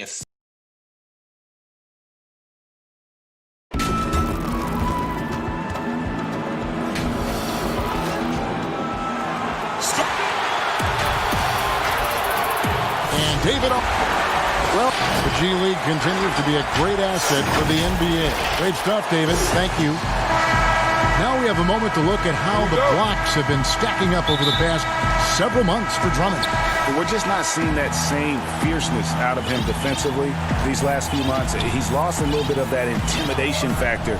He's not blocking as many shots, and he's not making the same impact on that end of the floor. Here's the starting group for the Indiana Pacers. Warren and Turner at the 4 and 5. Then there's Malcolm Brogdon. Then there's Victor Oladipo. And it's Holiday in at the shooting guard position. And for Cleveland, Ashman and Love are the forwards. Garland and Sexton man the backcourt. And it's Drummond in at center. Brent, at this point, perennial contenders sometimes coast to the final games of the regular season. Any danger that they can't hit that right button or flip the switch and get back into gear? When you hear analysts say that the playoffs are all about matchups, they are exactly right. You and I talked about this, Kevin, several years ago about the time. Going into the playoffs, teams don't have to be hot. You don't have to be 10-2 in the last 12 games for your playoffs, because all of a sudden, if you're matched up against a team that's owned you all year long, your chances of winning that series are very, very slim. So it becomes just let's get in and let's find out who we're playing, and then we'll get to work. Here's Sexton. Following the basket by T.J. Warren. Pass to Osman. Over Oladipo. Nice D from Oladipo. And it's Oladipo with the jam. Well, you combine quickness and explosiveness for Victor Oladipo on display right there. Tough to contain. Over to the left wing. There's Garland. Once again off the mark by Cleveland. Man, he's had 3 good looks at the basket and nothing to show for it. Holiday gets the bucket. And this is right around the time when one team might start to pull away. Yeah, this team is looking to add. And here we go. Coach's challenge happening right now. This one in regards to the personal foul, seeing if that was the right call. And this is the time now where the officials can review in closer detail what constituted the original personal foul. Getting a different angle can sometimes make it a lot easier to determine. Greg, indeed, and the one thing with replay review is that when you see the slow motion replay, you really get a new appreciation for just the immense speed at which these players are moving and how fast the action really is and how hard it can be sometimes, Greg, to make the right call. And so the word is in. They've decided that the call stands as it was made on the floor. And, even if a coach still feels this wasn't the right call, you got to acknowledge the effort being put in to reviewing it. With double checking, and the game continues on. And, boy, did they need that one. Their first make in the 5 field goal attempts they've had. And in the summer of 2018, Kevin Love signed a 4-year, $120 million extension to remain in Cleveland. Yeah, and Kevin right now is the bridge from what was to potentially what will be. And in that what will be scenario, what will be happening is Kevin Love probably gets traded at some point. But he's been great for Cleveland. He's been a great ambassador for the city. The things that he's doing off the court philanthropically have been amazing. And Kevin Love is not done in the NBA. Still another team out there for him to go to and contribute to. And he drops it in from the low post. Kevin, stick-to-itiveness. You heard that? Kevin Love just showed you what it's all about. The kick out to Holiday. We're about 3 minutes into this first quarter. It's Oladipo on the wing. Fires from 14. It's Drummond with the rebound. Oh, can't punish the defense for leaving him open that time. That's a frustrating miss for a really steady jump shooter. And Love throws it down. Well, if Kevin Love gets that deep and has that kind of room, he's going to make sure of it with the jam. And Brogdon has got the ball here for the Indiana Pacers. They couldn't put the pieces together, losing that last matchup with Boston. That final score really caught a lot of people off guard. I think we would have to quantify that one as an upset. No question. I know I did not see that coming, especially when they had a chance to win it late in the fourth quarter. I thought for sure they'd get it done. Here's Garland. No points in the game yet for him. Here's Sexton. They get the rebound. Drummond. And the call on the shot that sends him to the line. Selected 9th overall in the 2012 draft, Drummond's carved out a nice NBA career for himself. Both teams will make substitutions. Bitadze, the pass to Sampson, and that basket is going to count. Goaltending, the official call. Yeah, that's a tough call for the refs to make there. I'm not sure it was on the way down, but that's how they saw it. Tristan Thompson, he's checked in for Cleveland, and it's blocked. Outside Holiday,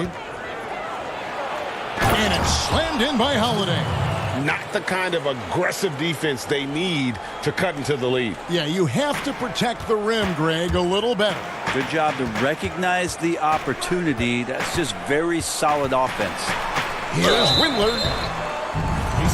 Think about the Cavs and the 2 MVP awards that were won for that franchise. Of course, that was LeBron James in back-to-back seasons, both in 2009 and 2010. Pacers leading by 5. Poke loose. Stolen by Garland. About 7 seconds separating the shot and game clocks. And stolen by McConnell. Holiday, no one around him. Good on the three-point shot. Holiday's got 5 now. Give them credit. Offensively, they've been the more efficient team. Yeah, that along with maintaining the pace of play right now, playing with tons of intensity. Back to Nance. Lays it up and banks it in. Larry Nance Jr. has all of the ability to be effective from there. And so it's the Indiana Pacers with a 6-point lead at the end of the quarter. They're shooting the ball so well in this one. A great performance from the field. And don't go away. We'll be right back.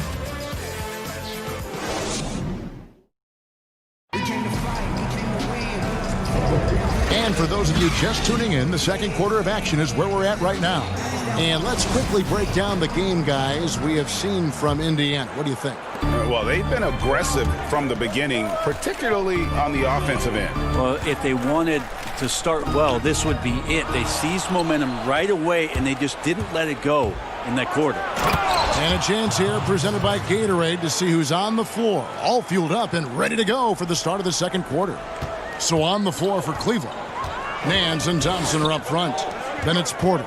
Then there's Garland. And it's Windler in at the 2. That's in, and the Pacer lead is cut down now to just 6 points with that basket from Nance. Outside Holiday. Back to McConnell. Outside Holiday. Passes it to McDermott. 4 on the clock. Tipped away. Windler, the pass to Nance. And the jam by Larry Nance. Oh, yeah. When Larry Nance Jr. sees a chance to throw it down, he'll throw down. Indiana leading by 4. Now, here's McConnell. He's still scoreless so far in this one. Here's Holiday. Fouled in the act of shooting. Gets the bucket anyway, so a 3-point play chance for him. Not getting old here. Seeing him make that lead pass with perfect timing. The Pacers making a switch here. Sumner's checked in. Free throw no good for Holiday. Ray, you stood up for 6 teams in your NBA career. What do you think about some of the front offices that you came across during that playing time? I think when you find a front office, when you move from franchise to franchise, is what it is that they value most. And there were some franchises, quite frankly, Kevin, that I played for where they just wanted you to show up on time, get there, play the game, and leave. Those franchises end up having a lot of struggle to find some footing in the league. They also find trouble finding attraction from free agency because people understand the culture just isn't there. There are other teams that do so many other things well, Kevin. You feel so much more valued as a player throughout your course of your career. Those are the places that end up sticking with you. And I think the league is doing a great job from top to bottom, moving in that direction. Now, some are doing it better than others. That will always be the case. But the idea around finding more completeness for what it is you provide a player is a great thing for everybody. And for those of you just joining us, we're almost 2.5 minutes into the second quarter. Garland kicks to Thompson. The Cavaliers again can't hit. Sampson, the pass to Holiday. Pass to Sumner. Just 5 on the clock. And he elevates for the slam. Thompson did not like that. And this sort of awesome dunk is one of the reasons this team is in charge of this game. Well, there's a swagger out there. You can see it on the court that they possess and are not afraid to show it either. And Garland has it in the corner. Holiday against Porter. Nance, right side, good on the 13-footer. Nance has got 6 points in the quarter. Well, the more he hits that, the more it's going to open up some opportunities and some spacing for Larry Nance Jr. to make plays. And Holiday kicks to Sumner.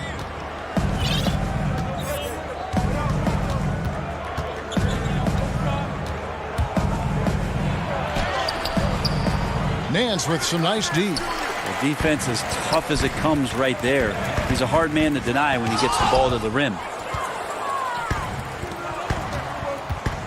Here's Bitadze. He's gotten some minutes, but nothing on the board yet. Got a piece of it. More of this from Larry Nance Jr. rising up and tossing that one away. Windler with the bucket. One of the ways to get a great look from the three-point line is when you're on a fast break. The defense simply lost him. Sampson, the pass to Sumner. Holiday looking over the floor. Fires the three. Drains it from beyond the arc. Holiday's got 10 points. Nice answer back there. Love to see the competitiveness. Yeah, both teams finding ways to the three-point line and trying to take advantage from distance. Windler's shot is off. A slight rebound advantage for them. One more column in their favor, and it's all adding up. Good on the bucket. McDermott's got the lead up to 13 now for the Pacers. And not hard to see why they are giving up points on this run. Just too many good looks from in close. Justin Thompson with some force on that one. With the pass.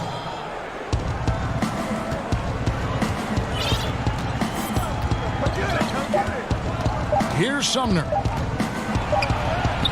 And he was able to put it up in time, but doesn't fall. And the 2K Sports Halftime Show. Hello. It was all about Indiana as the game got going. They had great chemistry early on, both. And that'll do it.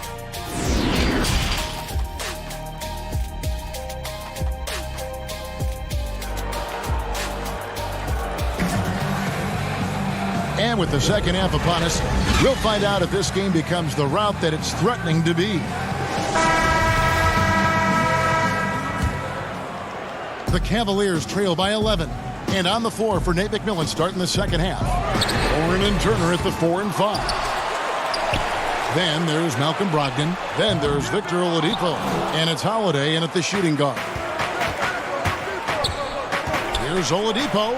And it's Oladipo with the jam. You got to get in front of Oladipo or else you're going to see things like that. We don't mind. Nance with it. It's Drummond, top of the key. Nance outside, over to the wing. Clock at 6. Here's Osman. Pacers with the rebound. Well, that's how to protect the rim without fouling. Force him into an awkward release and a bit of an adjustment on the layup.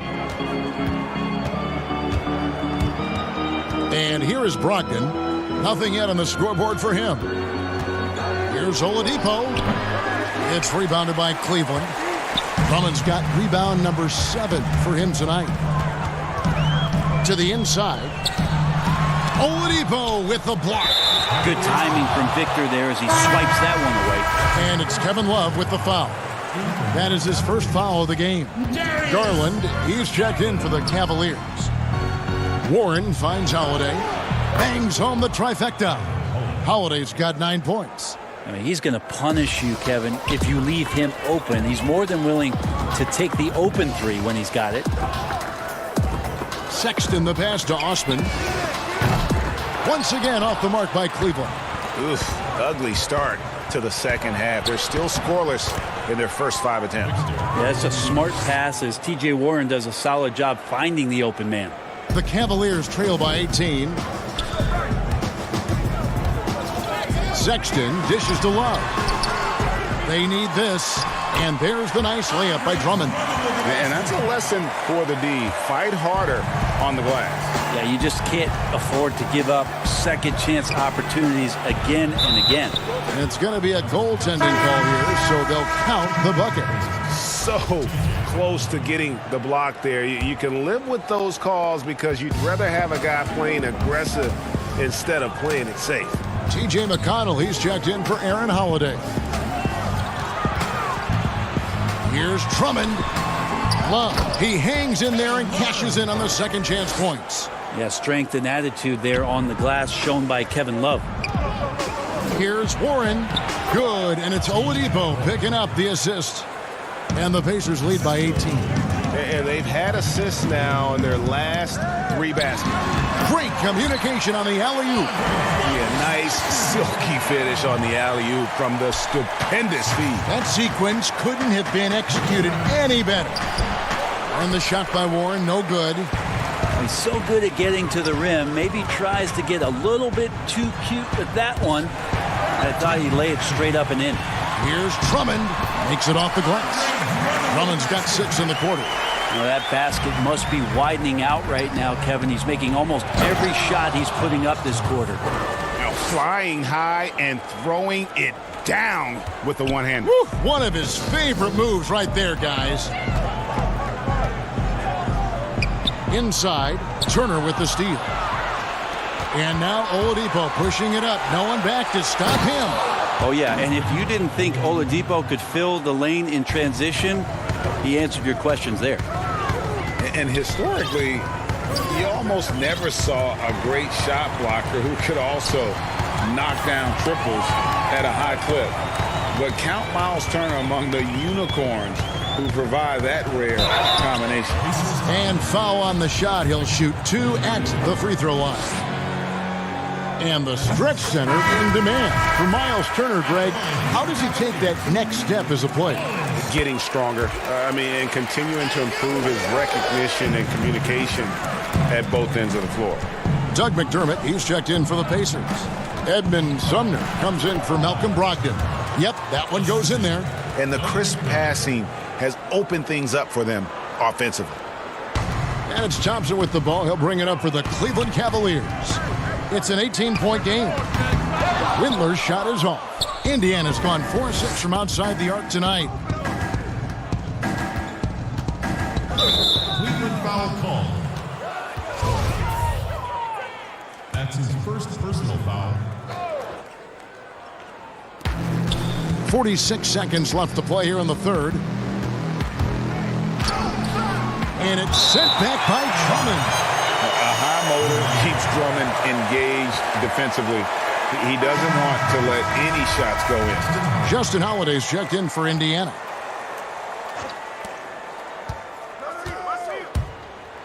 Turner trying to free himself up. The shot by Holiday, no good. Here's Windler. The pass to Sexton. Here's Windler. To the paint. Here's Thompson. And no good that time. Good work defensively by Turner. McConnell passes to Warren. A good finish at the rack off the slick feed. Warren's got 4 points now in the quarter. Changing ends quickly. He's rewarded with a high percentage look. Yeah, the defense trying to do their best to slow him down, but when he gets room like that, you got to look out.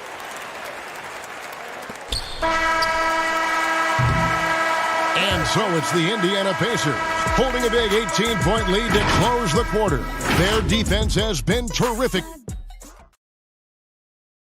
And a chance right now to show you our State Farm assist of the game. And I'm glad this was the pick because I love this pass. Such a great dish. That's what I call court vision. Well, a great job with the eyes. And what separates great playmakers, as we know, Greg, is peripheral vision. And as we head into the fourth, we'll see if there's a comeback in the works or if it's more of the same from the first three quarters. They've got Drummond. Porter is out there with Colin Sexton. Then it's Thompson, and it's Windler in at the small forward. That's the 5 for Cleveland right now. And Drummond is right there. Drummond's got the first points up on the board here in the fourth for the Cavs. Pursues the offensive glass with purpose. Drummond knows who he is, and boy, does he attack it. The Cavaliers trail by 16. Here's Sexton, and the layup's good off the glass. Replay angles are interesting, Brent. Instant feedback on social media. Talk about the increased pressure now on referees to get every call right. Well, so many times, Kevin, on nights where you're working games, you sit there for a minute and a half. In super slow motion looking at the play. And still sometimes hard to get it right. Very hard.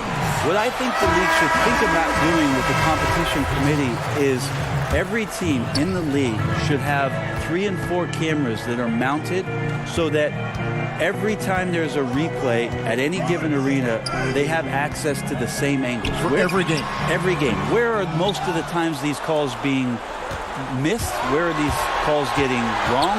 And how is it that we can implement some technology to help us not only get it right more often, which is the most important thing, but also fair and balanced vision for the referees to have an opportunity to do so. What an excellent idea. Nice shot by Thompson. Colin Sexton forced into the role in Cleveland with tons of minutes, but also having to orchestrate the offense for a very young team. Unwilling to let up even for a moment. That's his killer instinct, just fanning the flames. Yeah, he's the guy that you want to go to right now trying to put this one away. Got that bucket in no time at all. Where was the D on that one? Just too easy. Indiana leading by 15. Down low. Here's Turner. It's good. The assist that time from Holiday. Holiday's got 3 assists now in this one. That's the kind of passing you want there. Work the ball around, keep it moving, try to get an assist on every bucket. They're playing working to perfection there if that was their plan. And if it wasn't, maybe that should be their plan. Indiana's gone 1 of 2 from three-point range here in the fourth. Logged in the pass to Warren. Makes the bucket. Now he's got 5 field goals, 5 for 8 in the game. Not sure which clips they watched at halftime, but he has figured out how to attack the D, and they kept him in check in the first half. He's flipped it. Now, those interior passes can be dangerous sometimes, but if the timing is good and you execute it there, you can get easy hoops. Outside Holiday, and they will call over the back on the play. And he drew that call by establishing his base early and then doing a great job at the box out. Got there early, and his anticipation of that play was rewarded by that call. The Pacers making a change here. Oladipo's checked in. With nobody getting a hand in his face in that painted area, that's a miss he's going to be disappointed with. And you're just not going to see him do that very often. Usually when he rises up, there's a guarantee it's going down. Sexton's shot is good. The closer Sexton gets to the basket, the more dangerous he can become, and the defense has got to recognize that. Here's Warren, and the basket is good, and he's got a chance here for one more at the line. That's just tremendous scoring instinct. So fun to watch him work in the half court.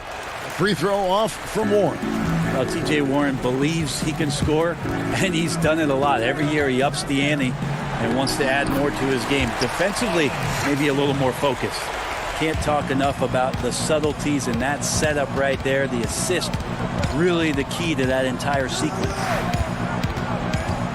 Here's Holiday, and he uses the glass on the layup. And the Pacers lead by 15. And this is what they wanted. I mean, to announce their presence in this matchup with authority, very decisive. It can definitely be considered a statement win for the Pacers. They really had it going, guys. Their offense propelled them. In this case, it was the higher shooting percentage that made the difference and earned them the W. And for the year now, they'll ramp up their win total to an even 40. And one of the key components to this victory, if not the biggest, was the incredible performance from Miles Turner. And guys, I just felt he was tremendous tonight. His energy infected his teammates, and the wrecking ball on both ends. And a player who flew under the radar last year, Malcolm Brogdon. Pacers wanted to add him over the summer. Got a hefty deal from Indiana to leave the Bucks. Exactly the kind of player that the Pacers need. Looking at who's out there now for the Cavaliers. Zizic has checked in for Andre Drummond. Jordan Bell comes in for Kevin Love. Dante Exum, he's checked in for Sexton. And it's Matthew Dellavedova in for Garland. That's tipped. Here's Vitadze. Pass to Sumner. 6 to shoot. It's good. Making every effort to put this game on ice. You love that the guys are staying aggressive late in this ball game, just not wanting to let go of the rope. Good on the shot. That's a high percentage score for Jordan Bell, who takes high percentage shots. Just 1 second between the shot clock and game clock. And guys, they can just sit on the ball here if they want to. They have earned this win. 16 seconds left in the fourth quarter. To the inside, Zizic, and there's the slam dunk to finish it off. What elevation. He's a smaller but still determined big man, and he likes mixing it up with his impressive vert. Holiday goes in. Bell with the block. The timing by the athletic big man. Bell outstanding at getting up quickly for the rejection. So no problem for Indiana as they get the win. This was a very strong showing for him, Greg. Not necessarily a runaway win, but one they'll feel very good about. And let's face it, anytime you can go on the road and win in the fashion they did, you have... All right, David, thank you. Well, folks, that's going to do it for now.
puck pickups, upper and lower body fluidity, and goaltending.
Unprecedented improvements, shooting, puck pickups, upper and lower body fluidity, and goaltending.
Of like effective animations. What I saw happen a couple times in 2K20 was when there was something like that behind the back, everybody was spamming it. When that was nerfed, it's like now there's really nothing to use. I prefer if there was more effective animations than no effective animations, if that makes sense. But Mike hit on the point a little bit earlier, is it's a video game, and I know the balance.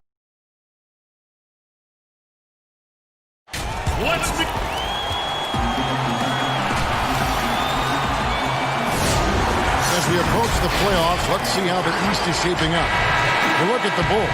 Their season nearly over unless a form of miracle happens. And, of course, there's the Cavaliers sitting there 4 spots below. Well, I think for Cleveland, this has been a season I'm sure they'd like to forget. And luckily, they'll be able to do that soon enough.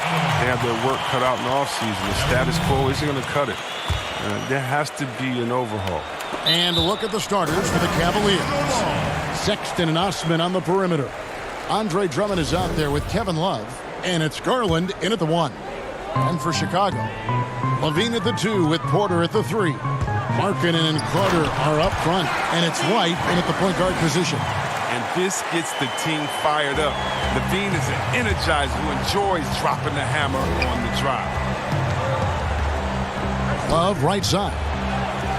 To the middle. Some nice passing by Cleveland here. Drummond working against Carter. And Drummond kicks to Osman. Clock at 4. Wide open. Jump shot is good that time. A lot of different styles of basketball, and, we're talking about Coach of the Year here. What style of coach did you prefer to play for? Well, I just wanted a coach that was honest, that held everyone accountable, and allowed us to get out and run. You want a coach that believes in the talent that he has and doesn't hamper anyone's skill set, doesn't hold anyone back based upon their offensive philosophy. The game is changing, so hopefully you have a coach that is flexible. Hopefully you have a coach that is forward-thinking, and you have a coach that says, let it fly. That might be the most important skill set of a coach. Whoa! What a finish! Run that back. I want to see the replay now. Easy to see why Levine won the dunk contest in 2016. I mean, he has endless ups. For Chicago, they've gone 2 of 3 here to start out the game. To the inside, and Markkanen throws it down. And the one-hand slam just looks so pretty when it's in his hand and he's the one doing the slam. Agreed. He is smooth as silk, even on a power finish. Pass to Sexton.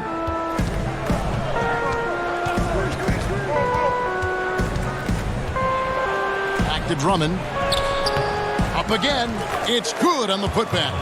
I love his work ethic, not to mention his hands. You need both to convert those tidbits. Outside, White. First shot, first basket. He's out of the blocks fast. A really smart opening quarter for them at the offensive end. Moving, finding good shots. They're 4 for 5 from the field. Stolen by Markkanen. Here we go, one-on-one. Here's Levine. Shooting foul as the whistle blows. He'll shoot 2 free throws. The athleticism of Levine, it makes him a hard guy to cover. I mean, he loves getting the contact. Well, Zach LaVine possesses a speed, Chris, and a burst that makes him a very tough matchup. Yeah, and he has a great first step. I mean, when he's trying to beat a defender off the bounce, you can't let him get an edge to the hoop. He'll flush it on your head 9 times out of 10. Drops in the layup for 2. LaVine's got his 3rd basket of the night. Well, if it ain't broke, don't fix it. They keep getting it in the paint and continue to score consistently. Now about 3 minutes gone in the first quarter. Stolen by Markkanen. And here's the break. And Levine throws it down. Coaching staff like seeing Markkanen work on his defense. I mean, showing improvement on this end. Now here's Drummond. He had a 21-point outing in their last game against Chicago. Basket good. And once he got to the 10, I think he was surprised to find himself that wide open. Yeah, very little resistance. I mean, you had to bring much faster help than that. White, left side. Good. Nice job down low. And the story here, Kevin, early on is how well they've shot the basketball. Porter against Porter. Love. That one goes. Count it. I love his experience at finishing through getting hit. A physical forward with excellent hands. Levine passes to White. Back to Levine.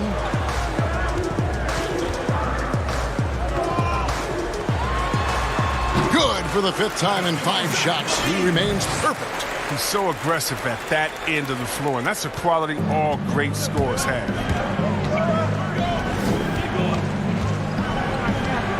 44 seconds left in the first quarter. Passes it to Love. He kicks it to Drummond. Stolen by Carter. Outside Porter. Back to Levine. And he gets the basket. Officials blowing the whistle, so a chance at the line for one more. Every time they get scored on during this run, it's come from inside the paint. So Chicago going with an almost entirely new group. Luke Cornett, he's checked in for Wendell Carter. Young comes in for Lauri Markkanen. Saransky's checked in for Porter. And it's done in for White. Thompson, he's checked in for the Cavaliers. Hance comes in for Kevin Love. The Cavaliers shooting their first free throws. First trip to the line in this one. And really, they haven't been able to differentiate themselves from the free throw line on the season at about 76%. Oh, not many players with a more steady hand at the free throw line than this fella. And he's off to a phenomenal start here tonight, guys. Garland dishes to Thompson. Now, here's Garland. He's covered closely. It's tipped. And so it's Zach LaVine making things happen for Chicago.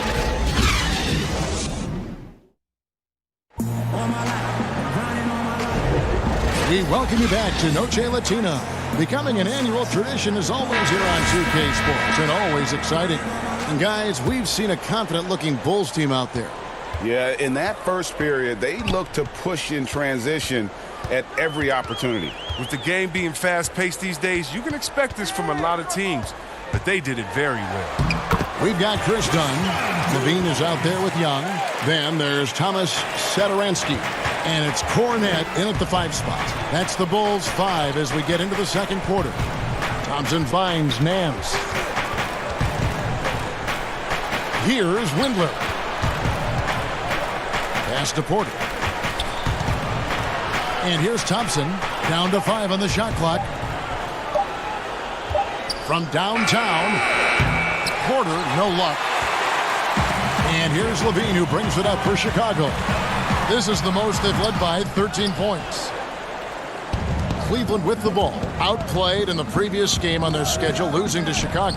Yeah, I mean, their execution at times was flawless, but they also made some mistakes that ultimately did them in. Tough to win games like that on the road, even with all the great work they did. And the jam by Levine. As soon as Levine hits a few of these, you know he's feeling it. Just keep getting him the rock. The Cavaliers trail by 13. Oh, you just watch Levine play, and you can see the athleticism he possesses. Greg just explodes anytime he wants to. And guys, with Levine, the speed and first step have always been there for him. But you can see the strength he's added to his game since his rookie year whenever he goes at the rim. Here's what Chicago's going with right now. Chandler Hutchison, he's checked in for Zach LaVine, and it's Valentine in for Chris Dunn. Cedi Osman, he's checked in for the Cavaliers. Satoransky in the corner. Knocked loose, and so it looks like the Bulls will retain possession here. Harrison's checked in for the Bulls. And it's the Bulls with the ball. Only giving up 2 points this quarter. And here's Valentine for 3. It's rebounded by Cleveland. It's off to Charlotte for him after this game as they take on the Hornets. 7-game road trip continues for them. That'll be game number 3. Yeah, that was the third straight high percentage look the defense has allowed. The defenders have got to start putting bodies on bodies. Here's Porter. Thompson. And there's Thompson putting it right back in. Look, Thompson's getting after it. A highly skilled offensive rebounder who crashes with power. Out to the right wing. The 3 from Valentine.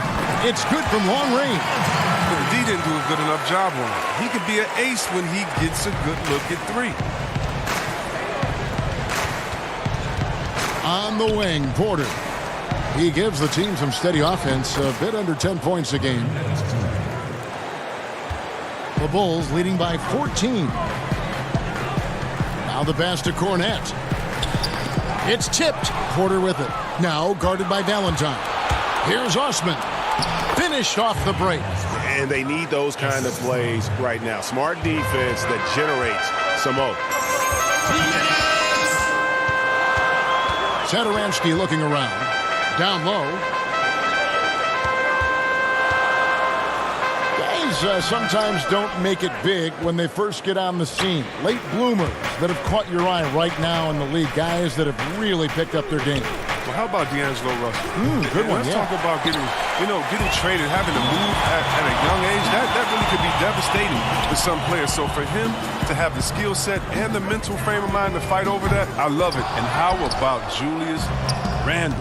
I mean, I didn't see it coming. I knew he was a beast, but he's a beast. You mean he's a beast? Yeah, something like that. And again, Chicago, no good. The Cavaliers trail by 12.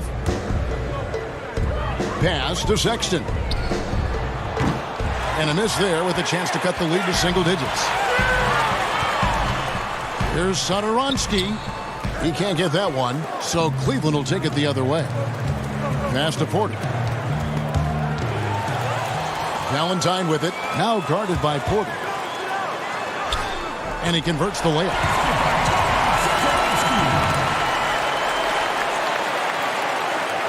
For Cleveland, they've gotten a little under 50% of their second quarter shots to find the mark. 4 of 9 all told. Drills it from outside. Porter's got 5 points now in the quarter. And they may be leaning a little too heavily on the three-pointer when there are better looks to be had inside. Here's Hutchison. Nothing that time. He's 0 for 2. And if you ask me what percentage of the time he's making that shot, my answer would be in the single digits. Yeah, that's not his spot. Plain and simple. Just trying to force something is rarely a good idea. Pass to Harrison. And he could not get that one to go. A lot of contact, and he'll go to the line for 2. It's going to go on Tristan Thompson. For Chicago, they have made 3 free throws so far. Haven't missed any. So both teams making some changes here. And that one goes in. 2 from the line that time.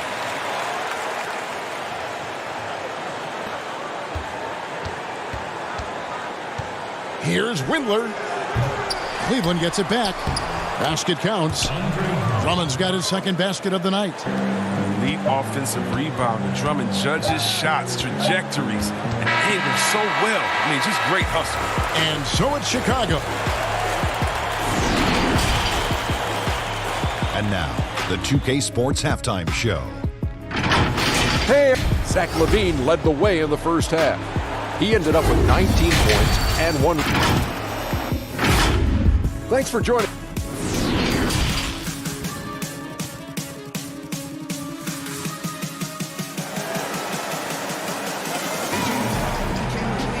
And for those of you just tuning in, thanks for being with us. The second half of this game still to play. You look at Zach LaVine, he's really been playing well. In that first half, he was a hot knife, and the defense was butter, sliced right through them. Oh, you're so right, Greg. I mean, he did a great job of attacking the seams, getting to the rim, and then finishing strong. Our second half of basketball, and presented by Gatorade. Let's see who's all fueled up and on the floor to start the third. On the court for Cleveland, Garland and Sexton man the backcourt. Ashman and Love are the forwards. And it's Drummond in at the 5. Garland, the pass to Drummond. No good on the shot, a bit long that time. I thought that one was going to go down. The mid-range jumpers, oh man, that's usually a bunny with the deep playing soft like that. Here's LaVine. It's Drummond with the rebound. Not pretty. You've just got to shake off a miss like that. Well, you look at the former All-Star Andre Drummond and the way he rebounds, Greg. He might be the best in the league in that department. I mean, few players in the history of the league can go off for 20-plus rebounds on any given night. Drummond's one of them. Attacks the glass on the offensive end so well. His offensive rebounding, for me, sets him apart. Stolen by Carter. Here's Porter, and he banks in the layup. And the Bulls lead by 15. A fearless player out on the break. Give Porter room to run, he'll jump all over. Here's Love. Another shot. Here's Drummond, and Drummond throws it down. Just a terrific effort on the offensive glass. That's how they're going to cut into this lead. And Greg, a dunk like that is sure to give them a spark. Here's Levine. The putback controls the rebound and puts it back up and in. And defensively, guys, they've been unable to shut down the middle. Garland kicks to Love. Feeds it to Drummond. And he gets the whistle for the 3-second call. All right, a chance to check out stats for Porter. How's the last month of basketball been for him? Averaging 13 points per game, 3 rebounds, and 2 assists. And he's been making the right decisions and letting the game come to him. Solid play all around. Yeah, GA, I like it because he's not overcomplicating things. I mean, he's just playing to his strengths and taking what the defense gives him. The pass to Garland. The baseline J. Carter pulls it in. Carter's got rebound number 5 here tonight. They're having trouble getting going here in the second half. I mean, that's their 4th miss in 5 attempts. And when you watch the Bulls play, Chris, they just seem to lack an organizational direction. Yeah, Gia, you're right. I mean, the team committed to Boylan to shape their youth. They don't seem to be interested in playing up-tempo or following any NBA trend. The distrust between players in the front office is not helping their recruiting of free agents. A lot going wrong there. Thaddeus Young, he's checked in for Chicago. And you can tell Love is comfortable operating inside. He has the size and touch needed to capitalize. And again, Chicago, no good. Drummond working against Carter. There's Garland. Got it. Good job in the low post. Garland's got his second basket. He'll take advantage of that kind of soft defense every time. Just give him a chance to attack the basket, and he will. There's Levine. A second chance effort. And he gets it to go from the corner. Levine's got 23 points. His energy level has never dropped in this game. I mean, he's working his tail off, and the D is struggling to keep up. Right wing. Here's Drummond. Chicago grabs the miss. Carter's got rebound number 7 for him tonight. Pulls up. Bucket is good. And the Bulls lead by 19. Cavaliers have gone 3 of 8 so far in the third quarter, looking to lock in that rhythm.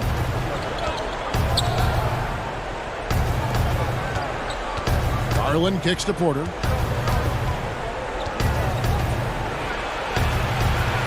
And the shot goes down. Porter's got 7. And despite the size disadvantage, attacking the heart of that defense. Yeah, very aggressive. I mean, he takes on the challenge with no hesitation. Right the pass to Carter. And then Carter with the jam. Now, with a good understanding of angles and positioning, Carter Jr. can do damage in the pick and roll. Outside Porter. There's the 3. Doesn't get it to drop for him. Chicago leading by 19. And White kicks to Levine. The feed now to Young. It's good. Capable of doing many things well. Levine has a good sense of when his guys are open. And so it's Drummond with it. He'll bring it up for the Cavaliers. Left side, Love. Carter pulls it in. Here's Chicago. A 21-point lead, the biggest in the game. They get to take on the Heat at Miami after this one. That will be a getaway game for them, a 1-game road trip. I tell you, he's playing the game with pure excitement right now. He capped off that dunk with some serious hang time on the rim. Love with the bucket. I mean, he knows exactly what he's doing out there. Fakes the shot and zips the pass over for a wide open look. Bean passes to Young. Gets a hand on it.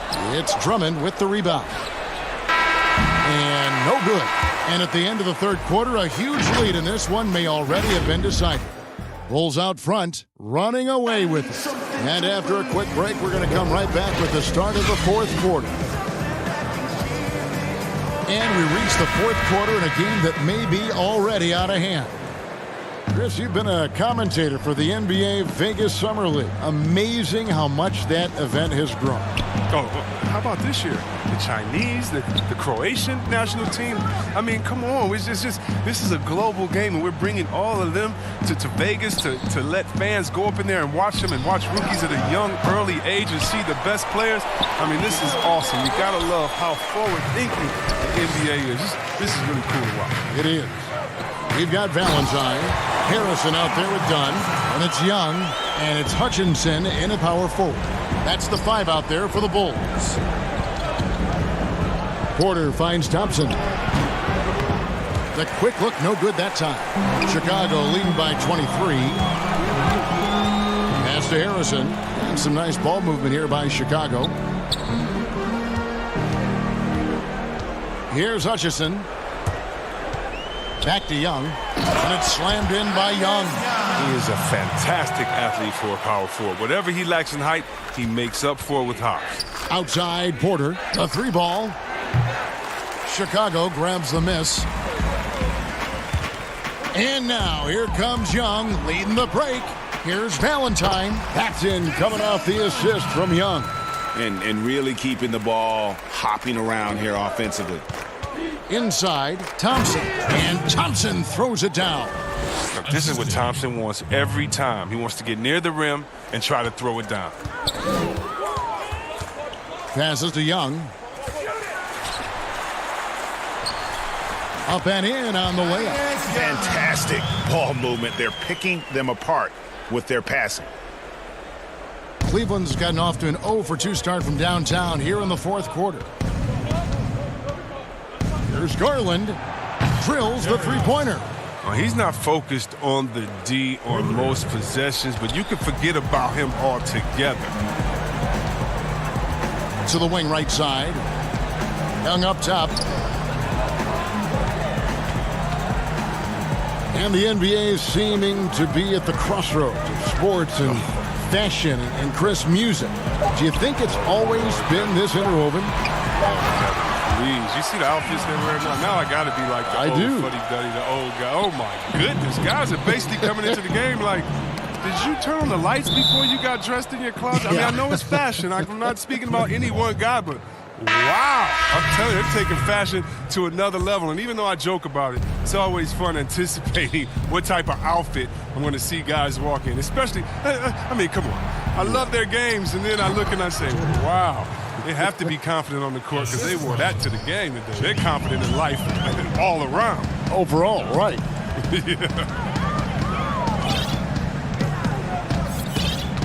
And just about 3 minutes through the fourth quarter here. Now, here's Dunn. Defended by Developmental. Shot clock at 6. The 17-footer. And it's good off the back of the rim and in. You at least got to honor Dunn's J. I mean, he's more than capable of sinking it in from those in-between spots. And it's Developmental missing. For Chicago, they've gotten absolutely red hot shooting the ball here in the fourth. A perfect 6 for 6. Bell against Dunn.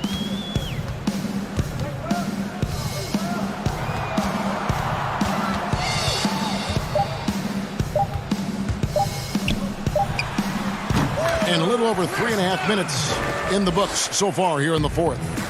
And one team is just completely outclassing the other tonight. Spirited performance, and it really ignited what is turning out to be a monster win here for the Bulls. As one-sided as it gets today, you know, there were some dominant moments in about every facet of this game for that team. Yeah, I mean, Kevin, it's hard to think of what didn't go right for them. Game planning by the coaches, execution by the players, everything was just on target. And you can mark this one down in the W column. It'll mark their 23rd of the season. And what a tremendous standout performance it was for Zach LaVine. Every time he shot it, it seemed like it was going to drop in. And if it didn't, everyone was surprised. That one rolling around and rims out. Here's Exum, and it goes down 2 points. The assist is the key to that sequence. I mean, a great look to set him up. And here's Dunn. He'll bring it up for the Bulls.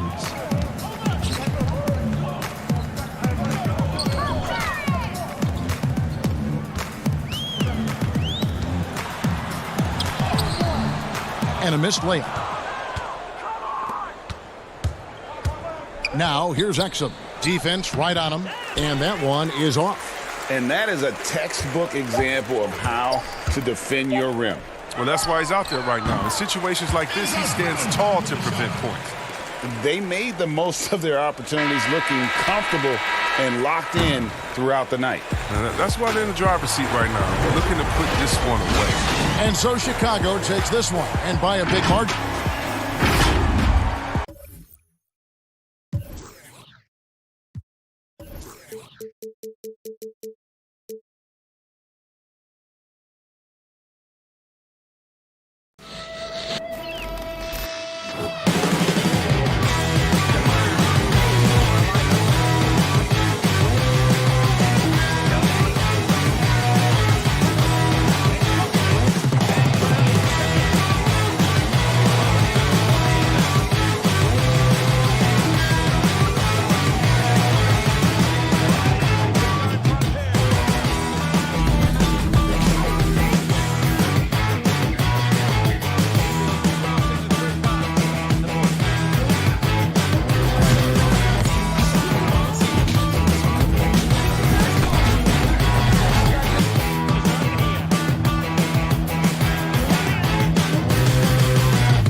unprecedented improvements to shooting, puck pickups, upper and lower body fluidity, and goaltending.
unprecedented improvements. Shooting, puck pickups, upper and lower body fluidity, and goaltending.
Unprecedented improvements. Shooting, puck pickups, upper and lower body fluidity, and goaltending.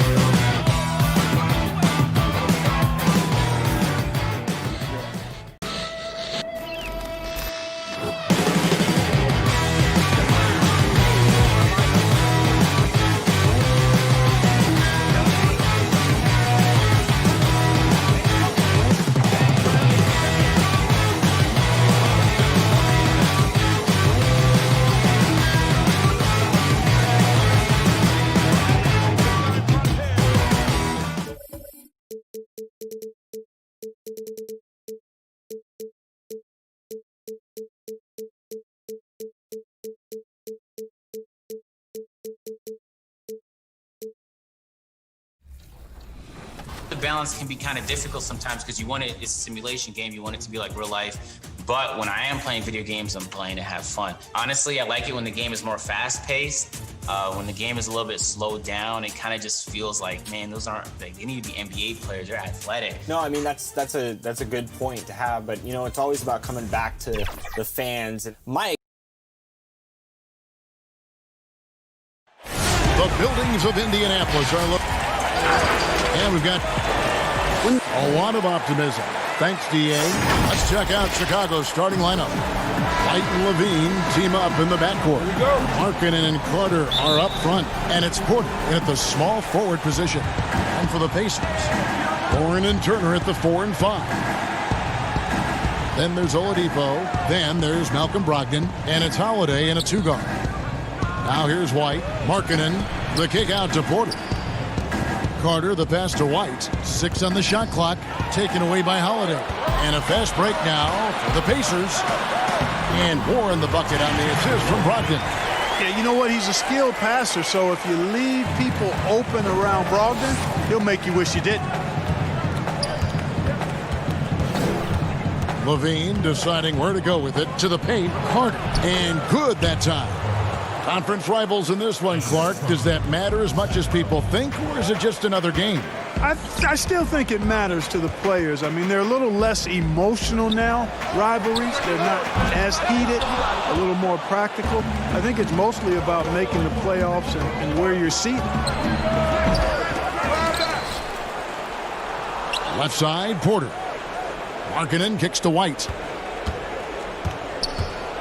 Second shot opportunity. It's hauled in by Warren. Oladipo right side. And that one, good. Oladipo's mid-range game continues to look better. He's a consistent threat from this area. Levine against Warren. Shoots from the baseline. Jump shot is good. Carter's got his second basket of the night. Ogden left side. Holiday trying to free himself up. And that's evidence that Markkanen is working on his defense, and it's critical that he does so. And blocks like this show he's making good strides. Out to Turner. Some nice passing here by Indiana. Outside Holiday. Passes it to Warren. Up and in from the low block. Pick works well there. Not much resistance from the D. Yeah, that's not the defense you need. You got to be tougher defensively. Here's Levine. Uses the glass to finish the layup. And there you see it right there on display. The quick feet, the long strides of Levine helps him in a lot of ways. Here's Oladipo. The shot's good. Oladipo's got his second bucket of the game to go. And they've scored several times already here in the first quarter on the inside. Holiday against Levine. Here's Markkanen. That's good, and it's Levine with the assist. Levine's got 3 assists in the game. And for a player that didn't come in with a lot of fanfare to the NBA, Markkanen is one of the top young players in the league. Yeah, call him the marksman or the finisher. Call him Larry Bird, if you like. Fantastic stretch 4. He showed he could be a focal point of an offense, can play with an edge as well, and is just scratching the surface of his potential. Here's Oladipo. The shot is good, and so is his shooting tonight. 3 for 4. And so it's Porter bringing it up now for the Chicago Bulls. Trailing by 5. Last game matched up with the Magic. A tough loss there. Here's White. The putback. Great positioning on the putback. Yeah, Markkanen doing a nice job crashing the glass there, Kevin, at 7 feet tall. This guy making good use of his size on that possession. Now, here's Oladipo. He had a 27-point outing in their last game against Boston. And his rebounding was solid in that effort as well. He did a lot of work on the glass. All around, just his effort level was off the charts. And though they've made the playoffs 4 straight years, Indiana can't seem to get past the first round. And it's not for a lack of effort, guys. The effort is there. The chemistry and continuity is there. They suffered a big, untimely injury, though, one to Victor Oladipo, and it's been hard for them to attract top free agents as well. So Chicago ends up going with the new group. That's a double whammy, guys. That's right. A great defensive play, then the emphatic stuff. Well, turning defense to offense, we talk about it all the time. Try to hit your opponent at the other end before they can set up the defense. Jakar Sampson's checked in for the Pacers. Dunn passes to Young. McDermott with a steal. One-on-one fast break. 27 seconds left in the first quarter of the game. How about breaking out the Statue of Liberty on that dunk? A nice way to pad that lead a little more. You're right. Yes, indeedy. Well done. Now, here's Dunn. Taking a look at his stats, he's averaging around 7.5 points a game. Tries it from 19.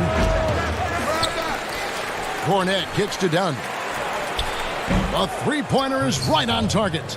You know, this is something Dunn's trying to work on, firing off the catch, becoming more fluid, a little less robotic. The basket's coming early and often in the first quarter. Pacers.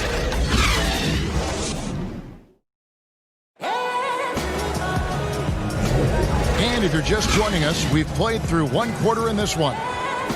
Now let's take a moment to get your guys' take on the scoring so far for the Pacers. And so far, these guys have done a fantastic job finding the opening man and getting some easy baskets. The other thing that's helped them early tonight are the points they've been able to convert off turnovers. And now, brought to you by Gatorade, all fueled up and ready to go. Let's reset our lineups. So the Bulls 5 right now. Satoranski there with Dunn.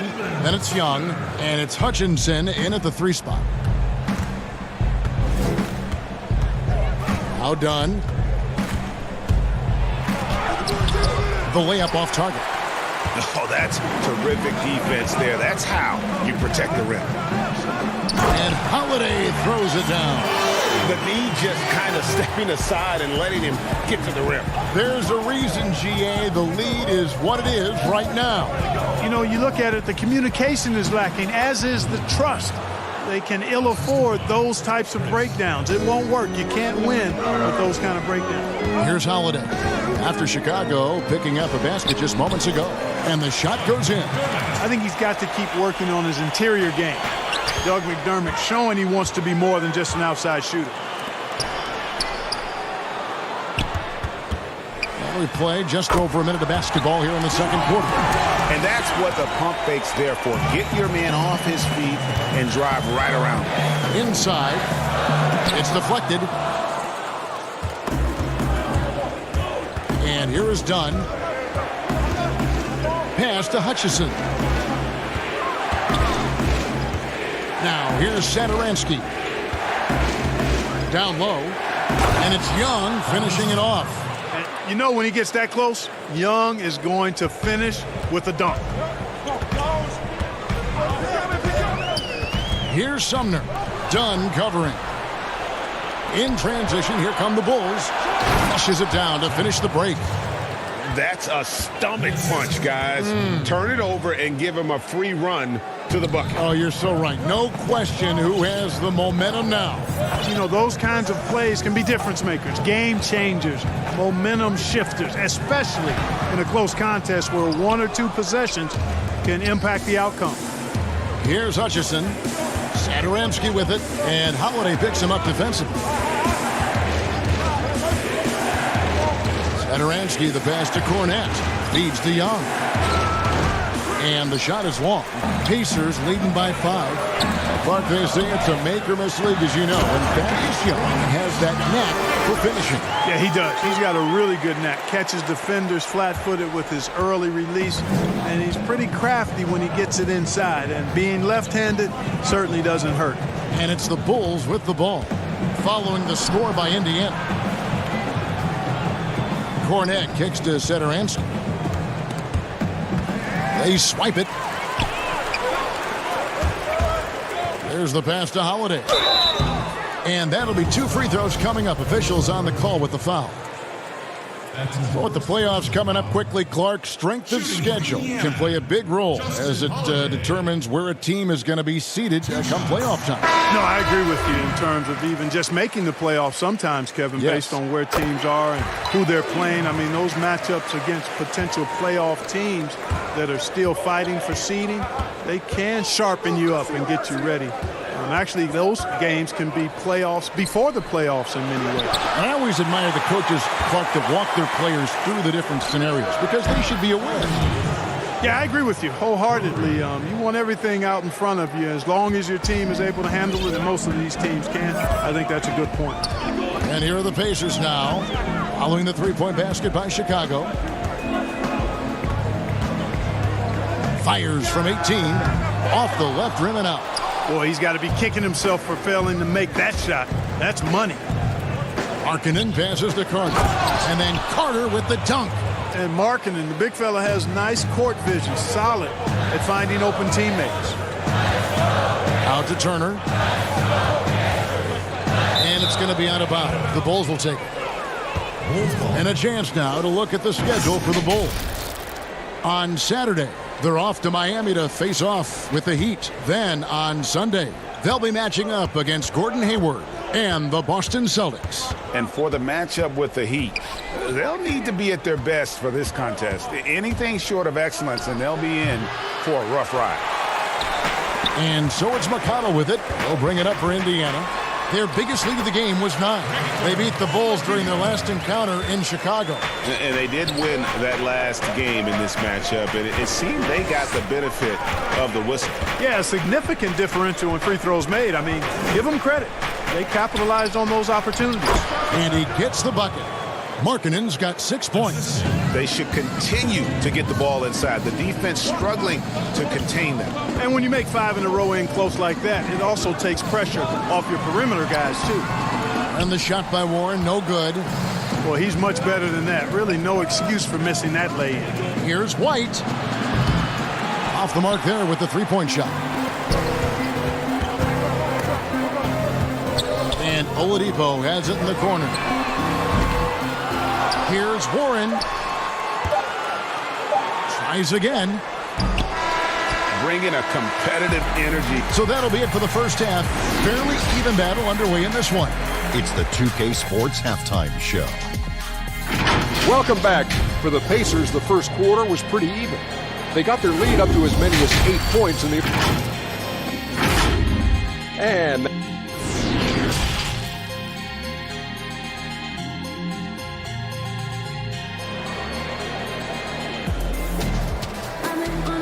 And as we get into this third quarter, as we've seen so far, neither team able to create much separation on the scoreboard yet. Victor Oladipo really making a difference here. You just love the patience in that first half. Waited until he got the look he wanted. Well, you know what, guys? It was all about efficient offense, not rushing things, taking your time, finding the best shot on every possession. Warren and Turner at the 4 and 5. That's his first personal. Then there's Malcolm Brogdon. Then there's Victor Oladipo. And it's Holiday in at the 2 spot. They're the group for Nate McMillan starting the second half. You look at Oladipo, and he is really embracing his role as the leader of his team.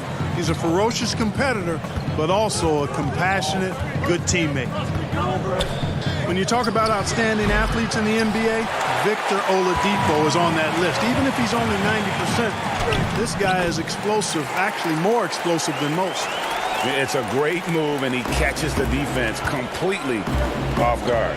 Yeah, if that's a harbinger of things to come, he's looking at having a very big second half. Levine dishes to Carter. Levine kicks to Markkanen, shoots over Warren. Markkanen can't get it to go. And you think about trying to come back from that big knee injury, a lot riding on Oladipo's recovery. Well, a big part of his recovery and coming back effectively is sports medicine has come a long, long way, Kevin. He won the 2018 Most Improved Award. They stopped doing the comeback player of the year, but you know, he's looking for that kind of return this season. Oh, good with the triple. Bulls trail by 10. Here's Levine. Holiday with the block. And it goes out of bounds. That one's off Holiday. Doug McDermott, he's checked in for Victor Oladipo. And a change for the Bulls. Luke Cornett, he's checked in for Wendell Carter. Levine against Holiday. Here's Cornett. That's good, and it's Levine with the assist. Levine's got his 4th assist with that last one here tonight. Brogdon inside the line. It's hauled in by Cornett. Cornett's got 4 rebounds now tonight. Markkanen, they grab their own miss. And a good offensive board, and he gets the bucket. Markkanen's got 8 points. Impressive awareness from Markkanen. I mean, down on the block there, really good job of using his height to get his shots off. It's Brogdon on the wing. Outside Holiday. He feeds it to Warren. It's blocked. Oh, and a fast break for the Bulls. White's running. That one good for 2. And now just a 3-point Indiana lead. And you can argue this is White at his best, just an absolute terror in transition. Warren the pass to Holiday.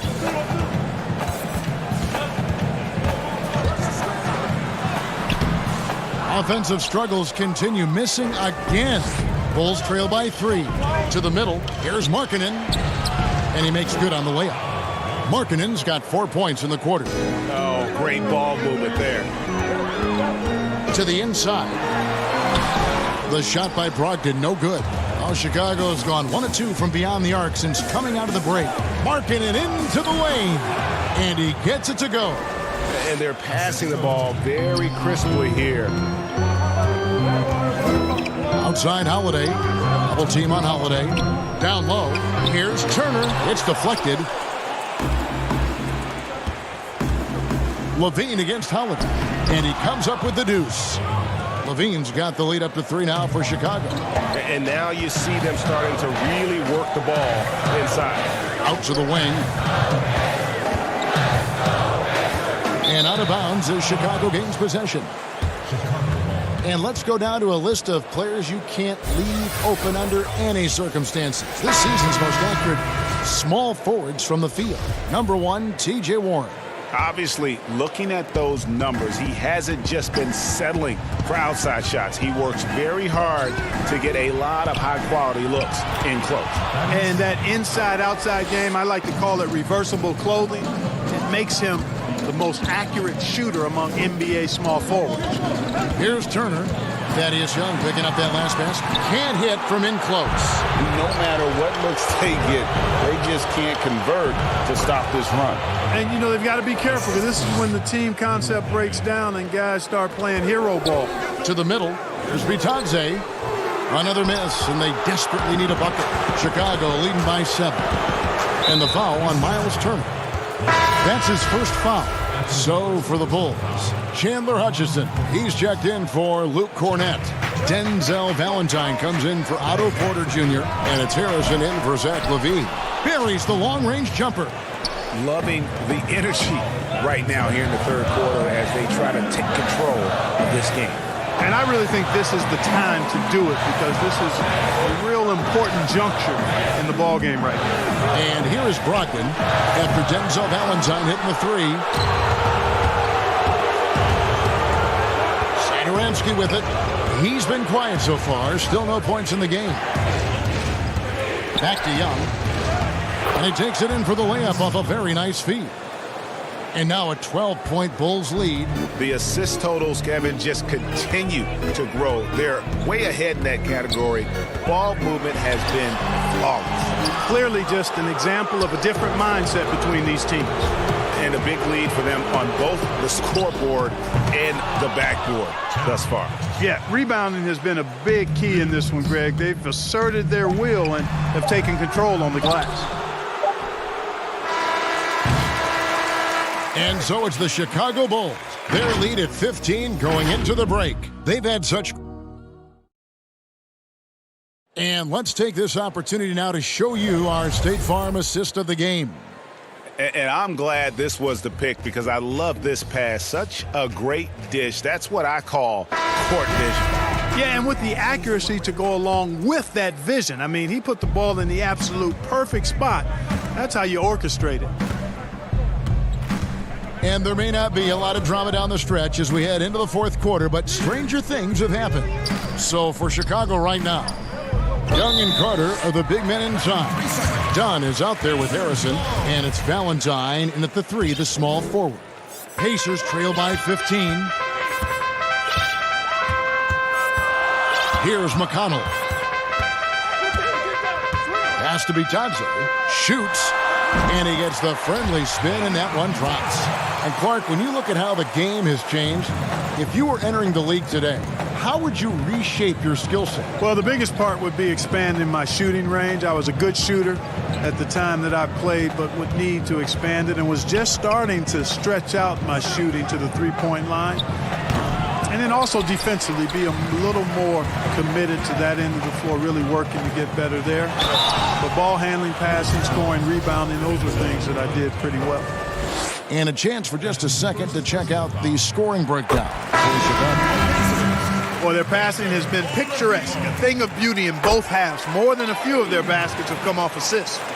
And also, how about the points they've gotten in transition or on the fast break tonight? That's been a huge factor as well. T.J. Warren, he's checked in for Jakar Sampson.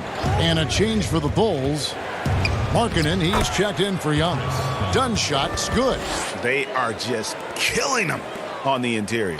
Yeah, you can't say that with enough emphasis. I mean, the defenders are just not being aggressive enough down low. You got to play with some physicality in the paint.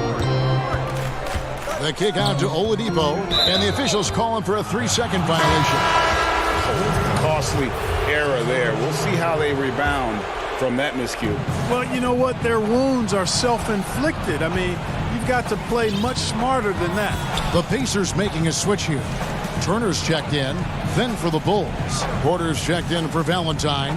Payne comes in for Harrison, and it's White in for Chris Dunn. Clock at 6.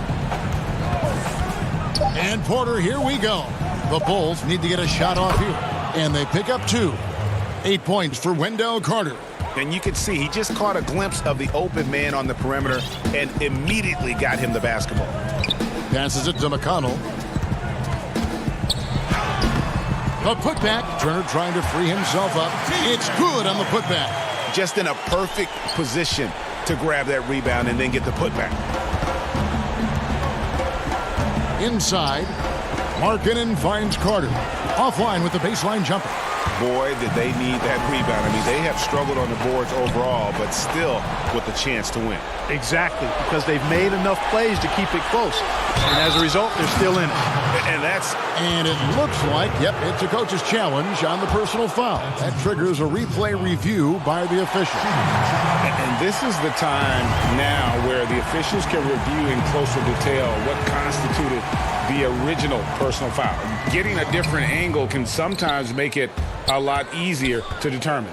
Greg, indeed, and the one thing with replay review is that when you see the slow motion replay, you really get a new appreciation for just the immense speed at which these players are moving and how fast the action really is and how hard it can be sometimes, you know, Greg, to make the right call. And the announcement on the review is that the foul was called in error. So they have determined, Greg, to overrule the original call. And guys, this is what it's all about, getting the call right. And I think in this case, the video review showed that while it was a tough call to make on the floor, they got it right with the review. Oh, you hear that sound? That's the flushing of the toilet right there. Greg, a fierce two-hander. Max Force throwdown. Now here's Levine. Fires from deep. The Bulls keep it alive. Pass to Porter. He kicks to Levine.